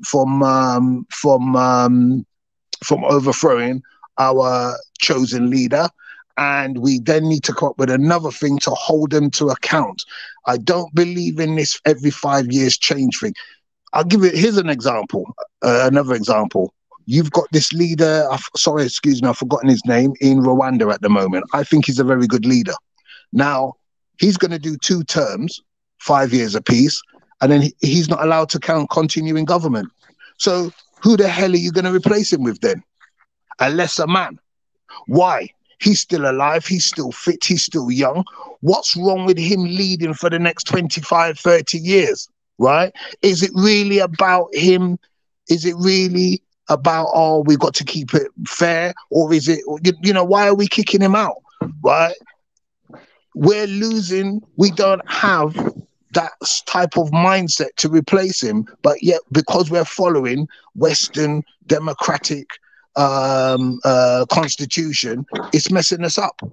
Yeah, we are Africa. When the place was taken over, when the continent was taken over, it was taken over when we were ruled by kings. We are still although we've grown in certain aspects, our mindset, you know, is still that way inclined to a degree. That's why chiefs have so much power. right? We, you know, our mindset is still in that way decline. Our mindset is still that way inclined, and we need to grow slowly. We're not growing at the same pace as Europe, clearly. So we need to maybe take it back a little bit, right? And back one man, back one party, and move forward. There is absolutely no reason why we should be following democratic system, except because we're trying to appease the Western world and say, oh, look, this is the way we're doing it. There's nothing. China isn't democratic. Look how it's progressing. Russia is under Putin, but you could argue that that's not democratic either. Yeah, look how they're doing. Cuba wasn't, you know, their people admire their leader. The Cubans admire their leader. I know they had, the people were, you know, had financial issues, but that's not Fidel Castro's fault. That's America's fault for hitting them with sanctions. If they never had sanctions and could trade with anybody they wanted, Cuba would not have been in the situation they were. In fact, Castro fed the people. You know, Castro kept the nation strong. You know, I love the man personally. I think he was brilliant. I think he's done a brilliant thing. We really need to, you know, sort ourselves out with this. I think we need to open up the door, allow diaspora, you know, intellectual diaspora to come back and to take the skills that they have to pay the bills, take those skills back home and start to enter into your government.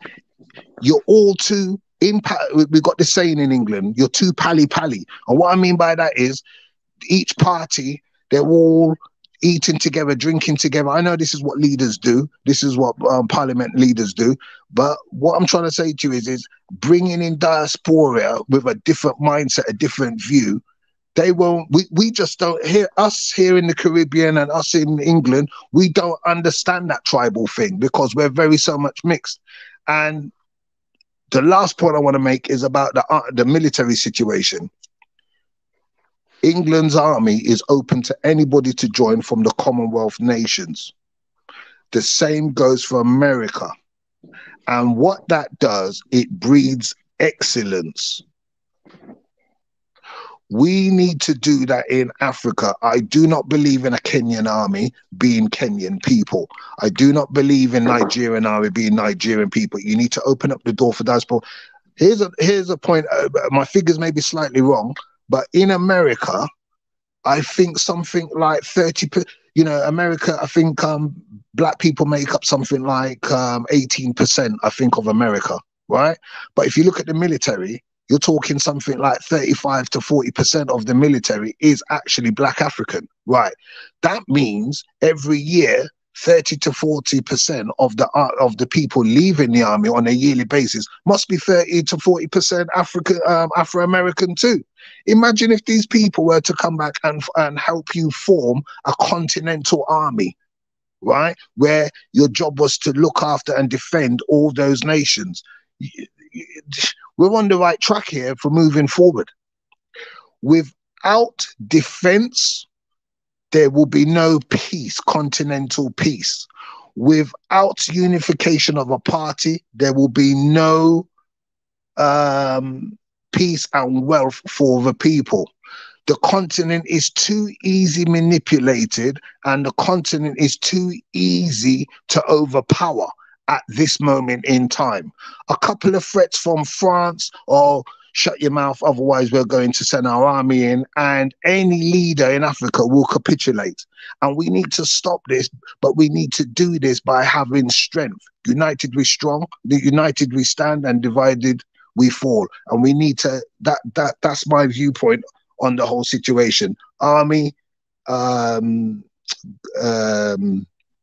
parliamentary parties need to be infiltrated with diaspora and diluted with diaspora, and you know, open up the doors to get rid of the tribalism. These are my points. Sorry for going on, guys, but I hope you understand what I'm saying. You are scaring me, man. You're really scaring me, because this channel has been shut down for a lot of things. So what you said is the truth. It is as a whole. Can you hear me? Yeah. Oh, absolutely. Before you guys continue, let me give a shout out to Son of Ra for his $5 super chat. Dear, let me read it out. Dear Africans, say no to tribalism and one Africa. Great message to my brother. And yeah, Ra, oh my God, I'm going to butcher the name, but Ragieniame. 20, thank you for your generous $20 super chat. Look, we can argue and bicker amongst each other when it comes to internal matters. The moment any Asians and Europeans show their face in our interests, in any issues, we must assemble like the Avengers against them, no matter what. So yeah, I think this is referring to actually what Tanzan said actually earlier about having a common enemy or a common cause. So yeah, thank you, Ra, for your generous super chat. Also, son of Ra, thank you for also your generous super chat. So yeah, what are you guys talking about? All right. Biggie. Basically, what I was saying is he's talking the truth, and actually, we got a lot of things that he can contribute. You understand when it comes to the fighters. Okay, Africa has a lot of fighters. You really train. You want to train them as a fighters. Believe me, you'll get the Africans that can fight. It's just coaching them and train them to that aspect because that's one of the. I mean, when you look at the sports and everything else all around the world, you look at football, you're looking at basketball, you're looking at anything. You know, with the Greek guy, they call it Greek. He commented. He said, "Listen, you know, they're taking over everything because you know what? We got the strength and the stamina, and we put our mind to it.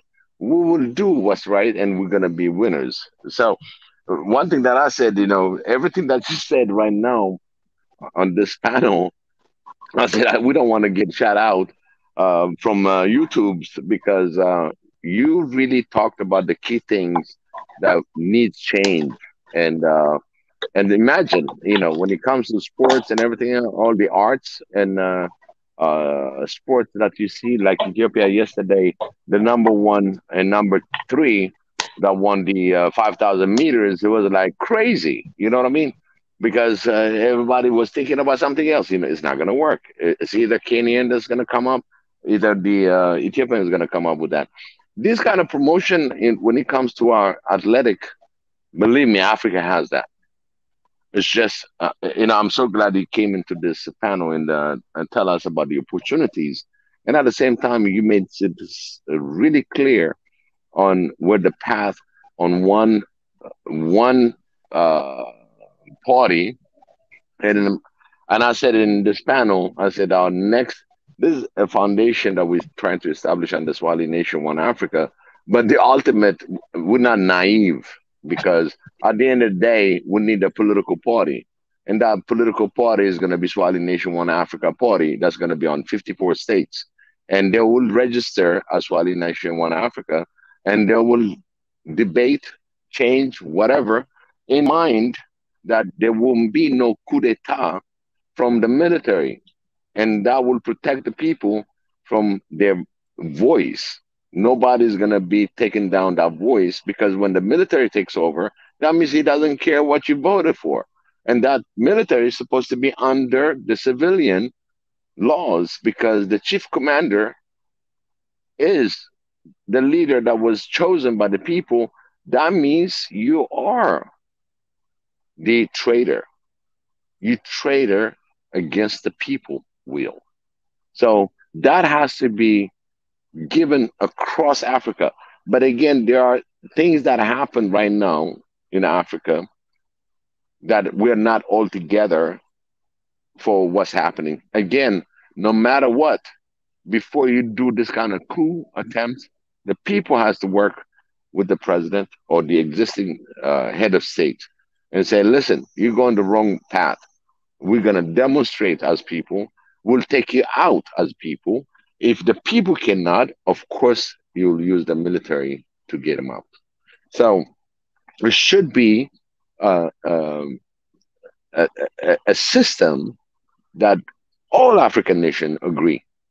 When when it happens to that. Because what happened is when we had the coup in the Mali, the ECOWAS automatically sanctioned Mali. There was no plan in their ECOWAS where certain things escalate and how you determine that the existing government is not working. So I'm glad you brought that point too. So we have, I mean, again, I don't want to sound cliche. We have a lot of work to do. A lot of work. Thank you so much for coming on this panel and told us, and we really want to get in touch with you because there's a lot of opportunity and things that can help us into building this Swahili Nation One Africa family. And you are part of the family. Welcome. Thank you.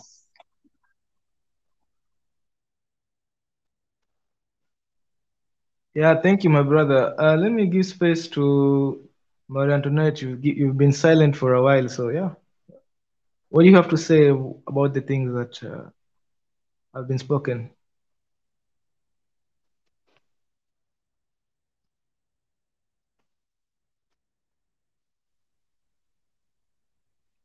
Marie Antoinette, are you there?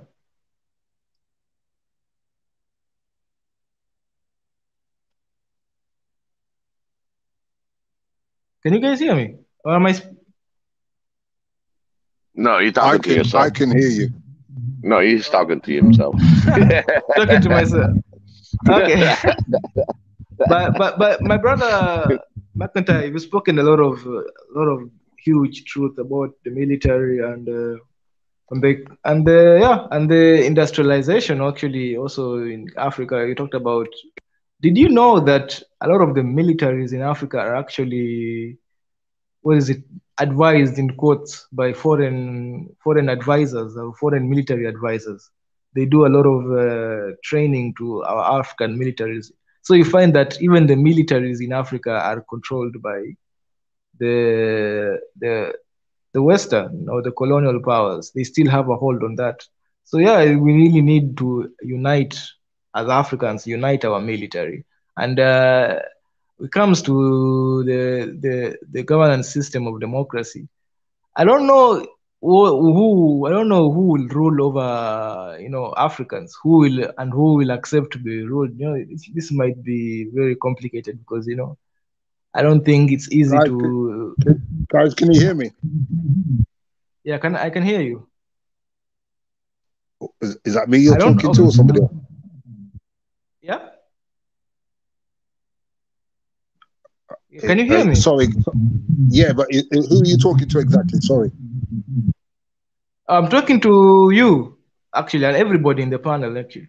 I was just talking about the possibility, the democracy. I mean, the kingdom or the monarchy that you are proposing in Africa. That I don't think other tribes or other nations would just accept to be ruled over. Maybe it might not be as easy. Listen to me. I'm telling you now, 100% it will not be easy. That's a fact. 2000% it will not be easy.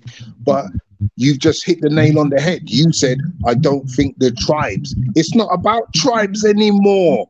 It hasn't been about tribes since Africa started to get puppet independence. Yeah? It's not about tribes. In fact, why have we even got tribe chiefs in Africa? Listen, a nation's job, a leader's job or a king's job is to protect the people and feed the people, right? Their prime objectives is to do the 5 things which I've just spoke about: defense, wealth, health, infrastructure, and education, right?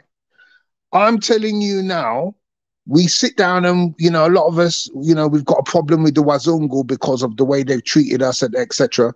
But I actually think they're ingenious. I actually think, I take my hat off to them. They've done what they need. They've done what they're supposed to do, which is empower their people. And they've empowered their people so much that white supremacy rules over us for the last 500 years. We need to stop this, right? But we need to respect also that the powers that are over us at the moment respect what they've done to stay in power for so long. Our leaders have got too much of a voice, if you ask me, because they failed. They failed to protect the people. They failed to stop collaborating with the enemy. We need to do a new revolutionary movement, e.g. like what happened the French Revolution when Napoleon Bonaparte took power. We need exactly the same movement. You cannot be part of the system and try to change the system. I thought you could, but when I really study our history, I'm a bit of a historian, by the way, but when I study our history and I study foreign powers, foreign nations' history, I realize you have to be outer to be inner. You cannot be part of them and expect to change it. And that's where we're going wrong. That's why it's so much talk with no action, because you can't change. You know, there is a saying, you know, that when it comes to the negotiation table, right, the dominant party has all the say. In order for you to be able to move forward, okay, you need to be respected as a people also. The person who is over, the person with the most power, it suits them. And you know, they've been trying to keep us pacified, because the only thing that scares the West is our strength. Other than that, they're not scared of us. They like us pacified, because by us being pacified, they can sit down in negotiation tables and it always works in their favor. Right? We need to, I'm not saying we need to stop the negotiations, because like I said earlier, I made the point earlier that we need Wazungu. Right, we do need Wazungu, and when I say we need Wazungu, we do need their technological understanding. There's a lot of technological advancement, especially in weaponry, that we do not have, which we need that in order to be able to stand up as a nation. So that's number one. The second reason why we need them is because if we are building, we cannot cope with sanctions. Now, I do actually believe the continent is so big that it can feed itself. Right, we can trade amongst ourselves and progress, but we do need Western technological advancements. We do need it. Don't be blind and say we don't, because we do. So we have to work with these cockroaches in order to move forward, and that's the truth of it, right? That's the truth. But I love the way we you have said to it, open our eyes and realize certain things. So, you know, when you're saying, oh, the tribes won't like it, tribe leaders shouldn't have so much power, if you ask me, because you know their ancestors failed them. If there is any leader who is in charge of a tribe now where he can relate back 200 years or 100 years and say, oh, my great granddad was the tribe leader, I've inherited it from him, then he shouldn't be in power, because they failed us. I think they're getting too much props, too much credibility, right, when they shouldn't even be in power. You're supposed to protect your people and defend them, and they failed, right? This is why, personally, for me, when I hear people also talk about, oh, the West stole our goods, I don't believe in that. I believe, personally, for me, right, the West didn't steal our belongings. They took it as booty. And that's because we were unprepared, and we gave it to them because we were powerless to fight against them. What needs to happen now? We need to re-strengthen, get ourselves into a position of national strength, right? Continental strength. And then we can say, listen, we want our stuff back.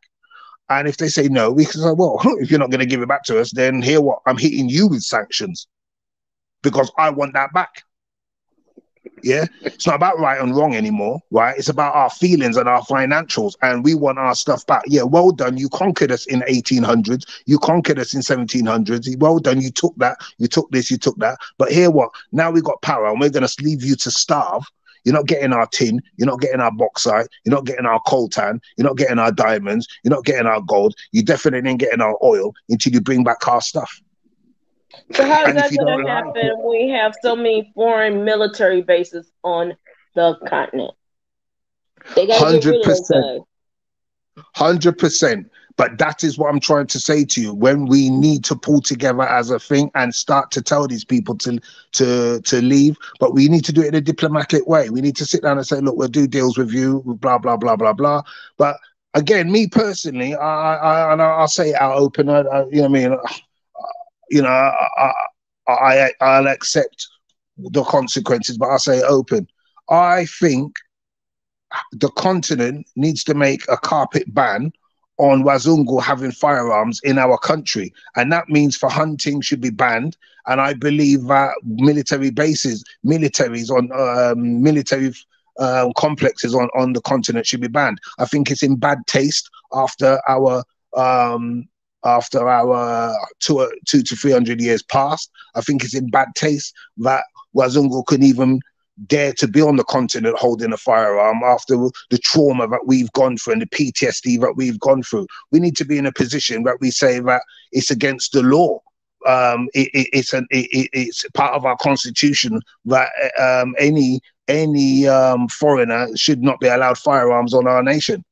Firearms, I think, should be banned in Africa anyway, but no one can own them unless they're post army training and they're part of the police force. No one should have firearms, because I tell you why I'm saying that as well. If you really want to protect your new one-party government leader, then you need to ban firearms in the country, and you need to use the new army to clean it up section by section, to make sure that they collect and do an armistice to tell everyone to hand these firearms in, and anybody after that armistice is up but do not hand the firearms in, then they're considered hostile. That's how you need to do it. And the borders need to be patrolled, but you need a 5 million strong army in order to do that, which continentally you can do that by introducing national service and developing your army that way, so that everyone serves, everyone understands. The army should be looking after the wildlife. The army should be looking after the borders. The army should be in charge of the prisons. You know, this Chinese situation where we got the Chinese building our roads and doing infrastructure, I don't get it. America built the whole of their road system, especially in the South, using prisoners. In fact, they imprisoned people on purpose to make sure they had enough people. The prison, we should have top quality roads built from South Sahara straight through to Pretoria in South Africa, right? And it can be done cheaply by using criminals to do it and using the army to police things like this. You have you have everything you need except unity. Yes, I agree. And guess what? One thing that I want to say before that, could you please send us your contact? I put it in a private chat where you can share your email if you don't mind, because there's a lot to talk about. And me personally, and with Swahili Nation, One Africa, we really want to talk to you. Hello? Hello? I think we lost. Can you hear me? I think we lost his connection again. Yes, but because you know what? I just want to make it understand. I'm here. Oh, good. I want to have I want to connect with you in Swahili Nation One Africa, and there are certain views, certain things that we want to bring up front. And I'm so glad to meet you, because I always believe that Swahili Nation One Africa will bring this where the leadership is going to create. This is how we're going to create our own leadership. We're going to walk the talk. We'll tell you exactly right now what we're trying to achieve, because we're not just YouTube. It's just YouTube to transmit. We have a lot of programs that are out there. And I think with your contribution, your idea, your passion to the continent, you will contribute a lot more than we really look at in a certain point, because this is a platform. We walk the talk. We're trying to create. Excuse me, guys. Sorry, I had a little break. In my connection. So,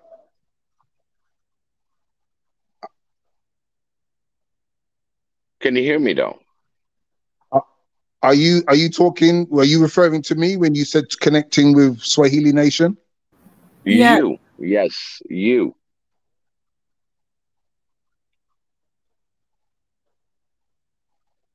Can you hear us? Ah, thank you. Yes, I understand.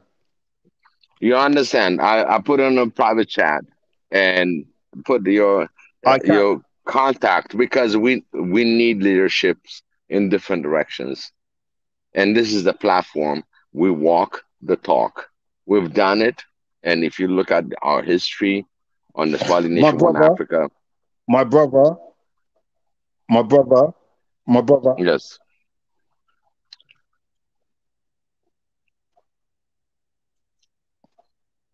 go ahead.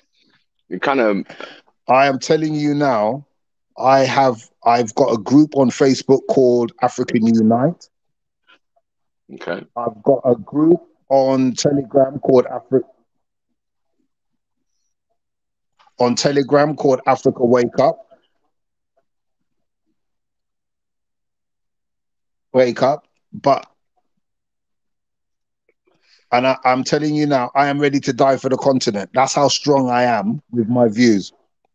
Yes, yes. I'll tell you one thing that we are in the same page. I'm a And former world Thai boxing champion. I,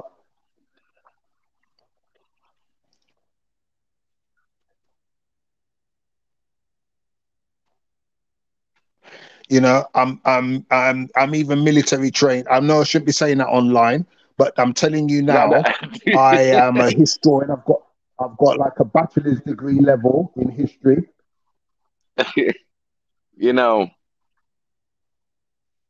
from what I heard and what you want to put And in, I believe my mindset and the way I think.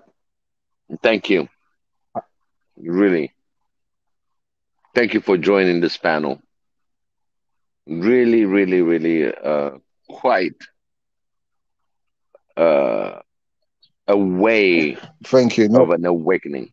It's an awakening for all the awakened Africans throughout the world. It means a lot. Our time, our talk, our discussion. I It is. personally have been thinking about this for so long that what's happening now is I've put together programs together to cover so many aspects of Africa's problems today, even housing.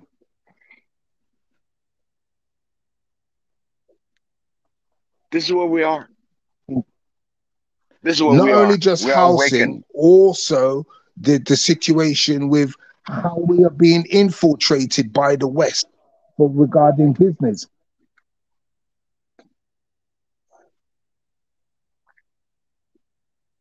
Could you just make sure that You you know, put your information um, for I Swali think there should Nation on the be private chat? a African Trade Center.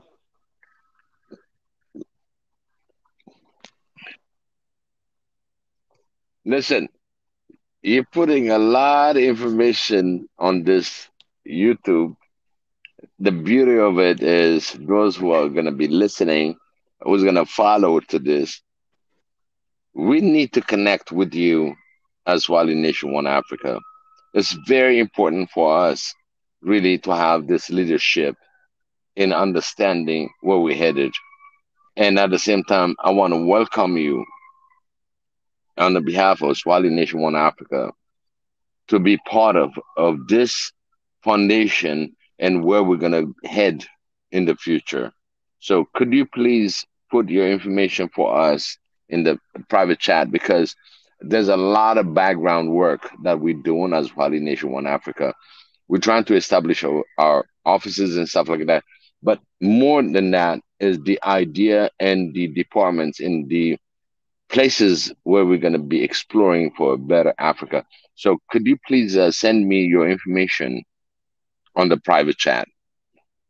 I'm Biggie, and I have a diaspora talks on Saturdays, and you are diaspora. So there's a lot of things that we can discuss about where we're at and how we ended up in this conversation.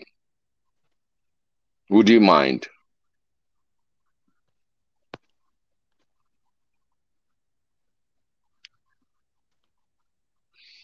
I would love this. This is like a privilege of mine. I want to be more active.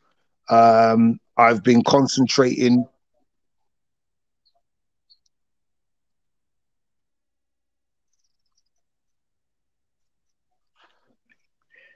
Oh, you broke out. On the fight promotions business.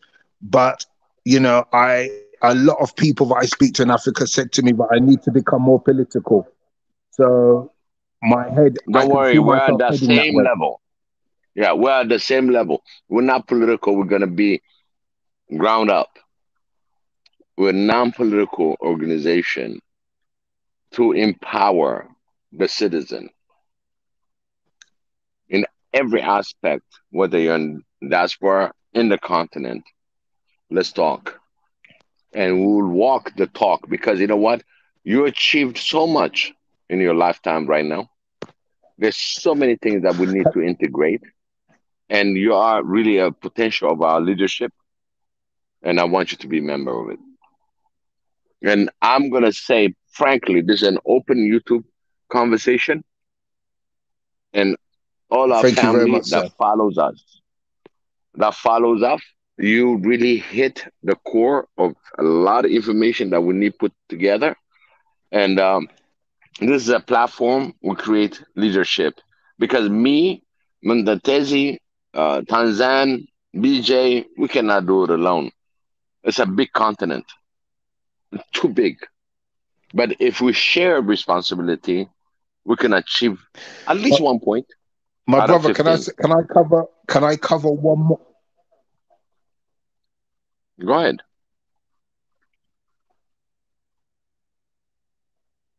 One more point as well, just one more point I want to say, which I think is very important. Go ahead.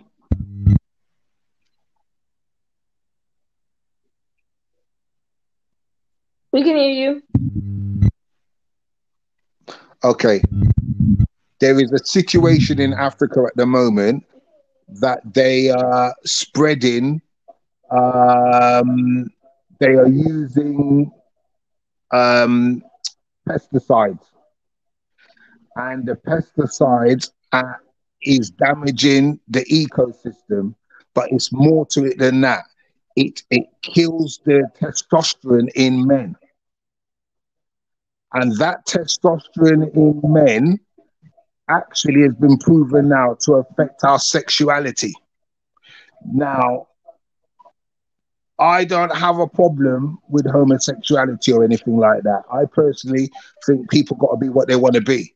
But what I am finding is I actually believe by them trying to water down our masculinity is part of their pacification system to try to dominate us in the recolonization of Africa.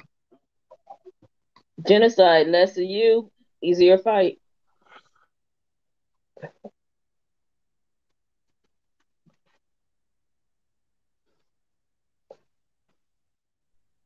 You're still there.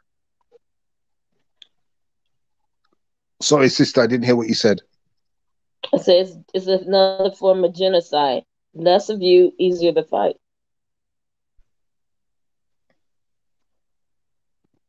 Because PCP has been banned in America for decades.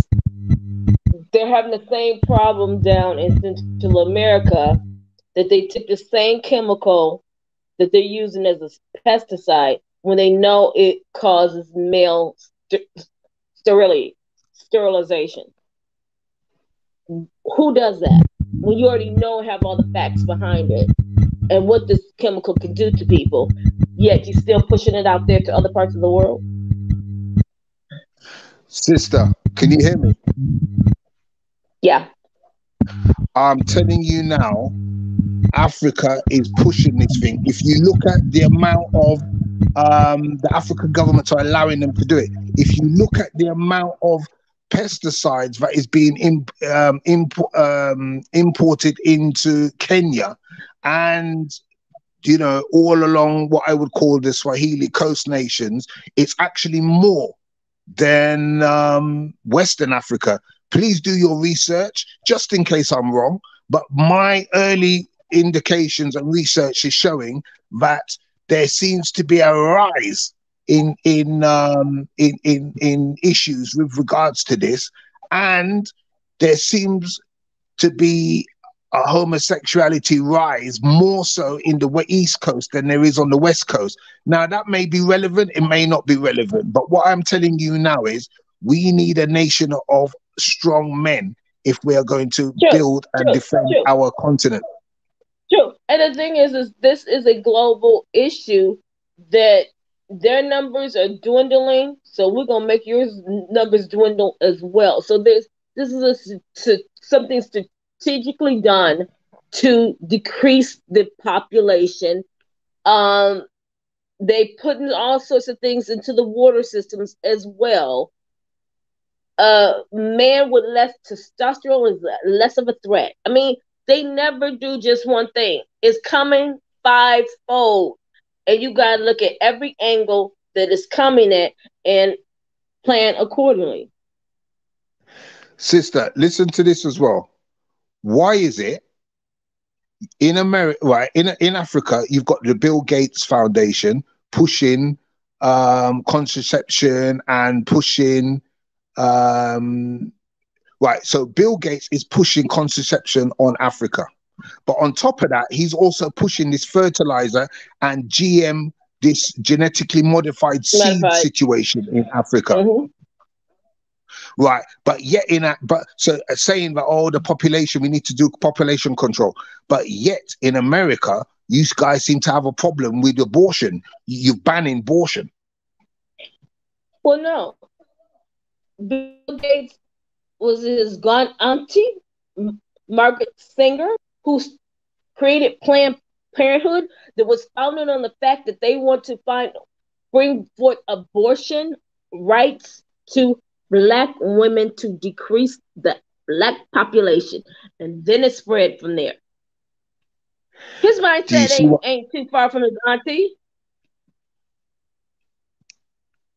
It's planned genocide. They're never going to just put the guns in your hand to shoot each other. We have to find a way to decrease this population. Now, sister.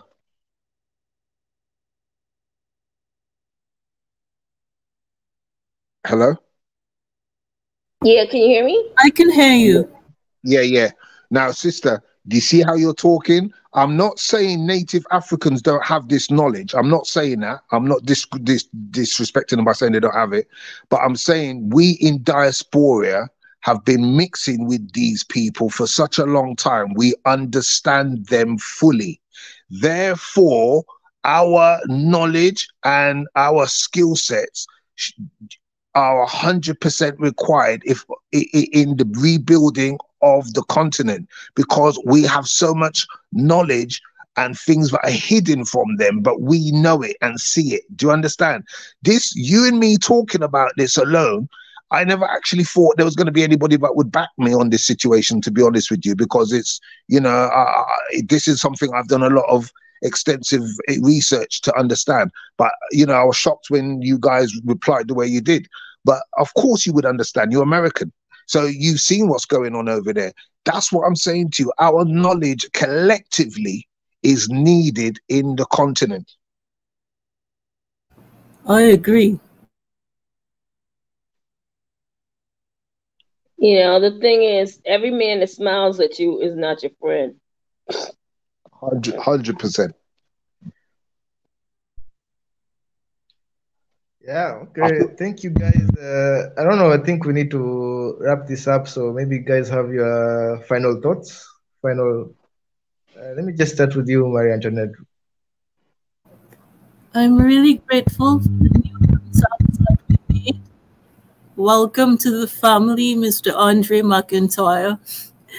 And I'm very, very excited. I'm very excited. And I agree with all the ideas you expressed. And thank you to everyone else as well on the panel. Thank you, BJ. I also agreed with everything. And Biggie and Mwenda Tezi, thank you always for your efforts.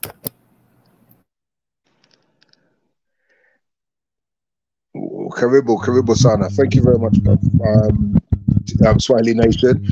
You know, I've been listening for a while, and I've never really came on the panel before because I was always busy doing something. But, you know, I think you're doing great things. You know, we just need to keep building. United we're strong. You know, we need to become united. We've got to learn from our history and our past. Too many assassinations, and we blame the European for it. Okay, they paid for the assassination, but it's black hands that pulled the trigger. White money, black hands pulled the trigger, and we now need to stop that, right? Yeah, you know, you know, this is 2022. Come on, guys, come on, we need to sort this out. This is crazy.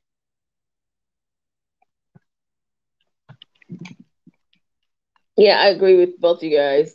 Thanks for allowing me to speak today. We just have to stop falling for the okie doke. It's the same game played on the BJ. day after day. BJ. Mm-hmm. BJ. I just want to say to Andre, I didn't see his point of contact. Could you please write it down on the private chat, because we want to make sure. It's in the private chat. It is? Yeah. Yeah. It's there. BJ, can you copy it, because I'm on my phone? Okay, okay. I'll copy. Maria Antoinette, please copy and save it. So we need to keep in touch with them. Okay. Oh, I got it. Thank you. Thank you, Andre. Because, you know, yes, I got it. I copied it.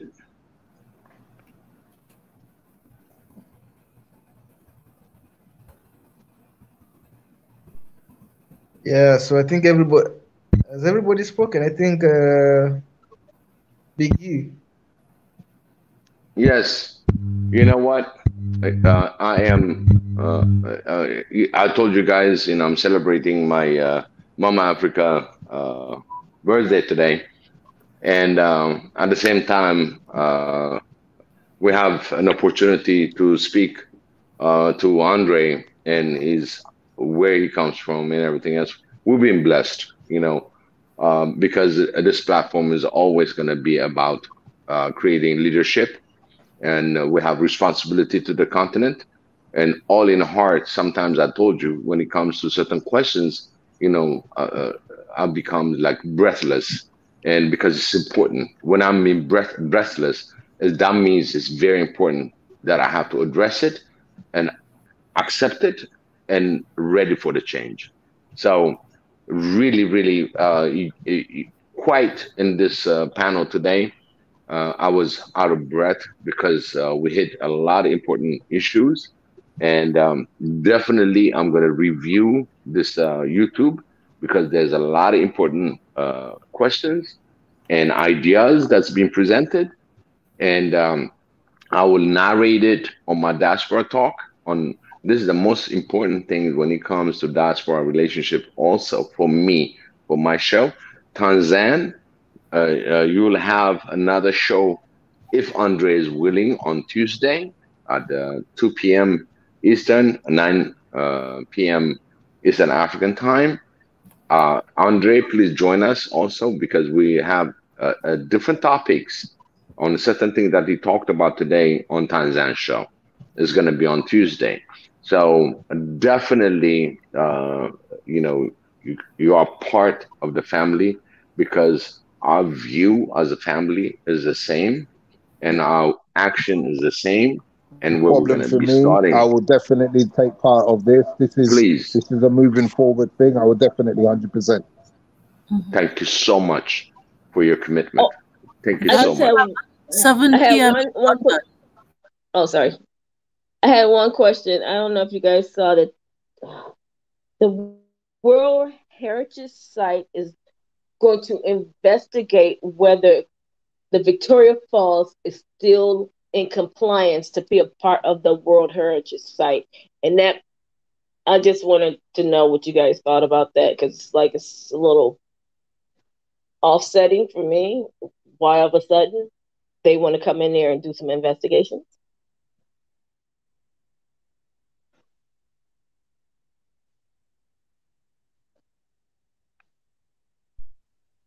Yeah, I didn't get that. Victoria Falls. The World Heritage Site. I guess they decide which areas of on the globe is going to be under.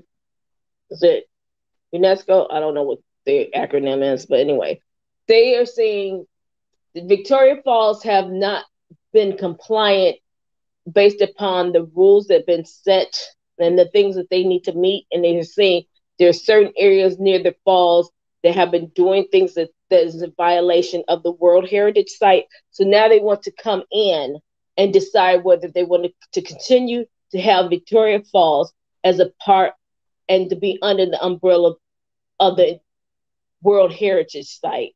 And, you know, that's that global standard that they set upon different areas of the world that gives them so much, you know, rulership on top of it. May be on your continent, but it's still under our rules. I think they should just go ahead and let them lose the World Heritage Site status, because the reason that they want to do this, I'll read three short sentences for you.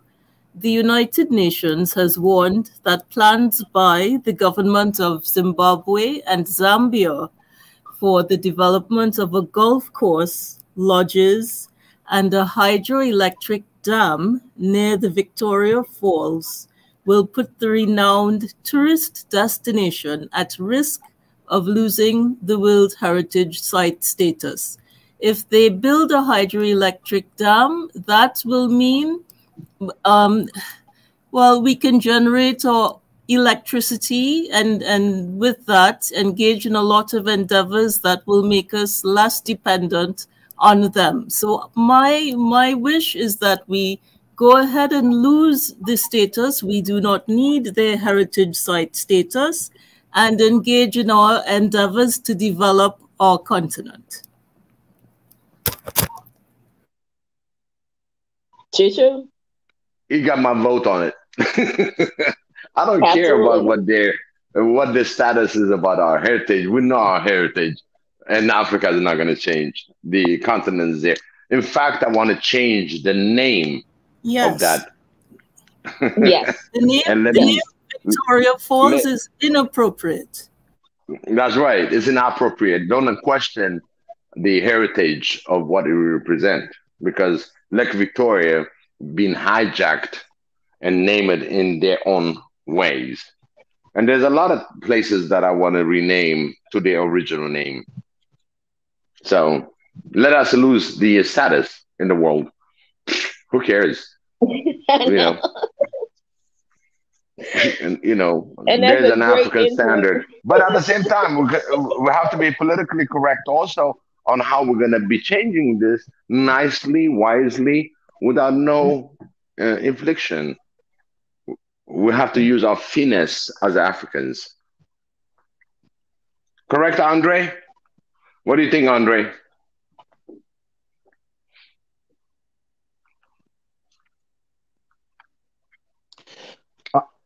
I'm sorry, I missed that point. Please, could you just elaborate that point again? I'm sorry, I cut for a little bit. Yeah, the fact that they call it Lake Victoria, and there's an issue about losing our world heritage. Being in Africa, how can you lose your world heritage that existed for millennium? Okay, so I heard something. Break it up a little bit. I heard something about a dam. So yes, and at the same time, I say Lake Victoria, it has to be renamed to its original African name, let alone to be historical part of it. So they want a historical part of it, use the right name that was not as Lake Victoria, but its original name. And then we can talk about it. If you're going to press me, I said, you know what? I don't care. I'll lose the World Heritage. Who cares? But at the same time, they still want to do business. And that's why the question came. And Marie Antoinette said the same thing. Let us lose the world. heritage, whatever, because it's our Africa, our continent, and it has its own history. And we gotta start telling it and spreading it so everybody knows what it is.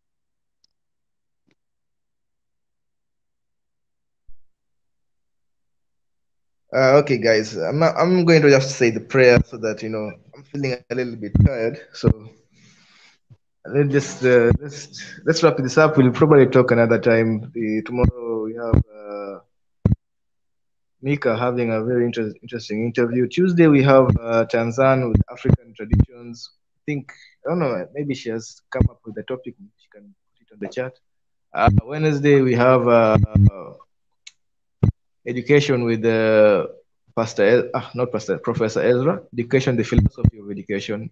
Thursday we have potential in Africa with Ebenezer. Friday we have weekly recap with the Pastor Ezra, and Saturday we have Biggie himself here with diaspora talks. So yeah, let me give a short word of prayer, then maybe we can have finishing our long goodbyes.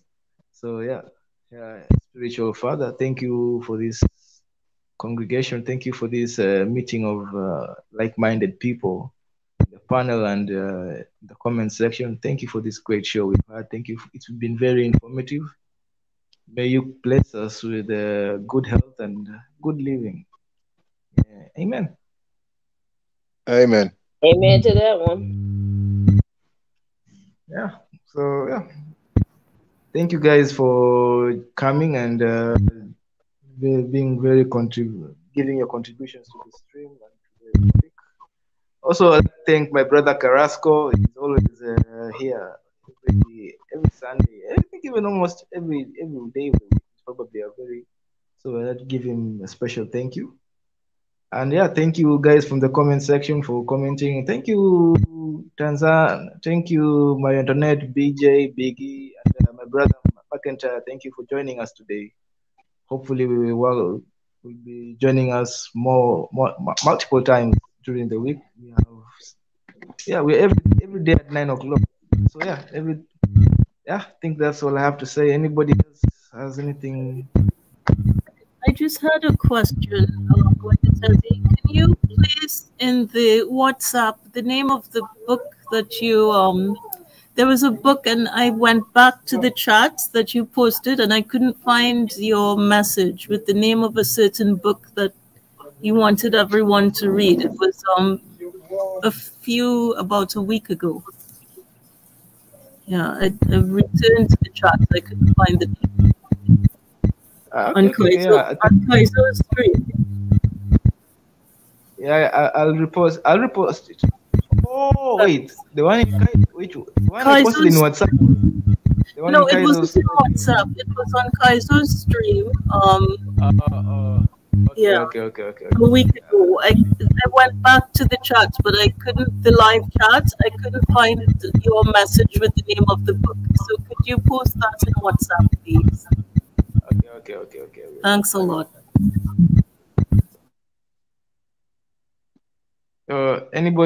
Anybody else or?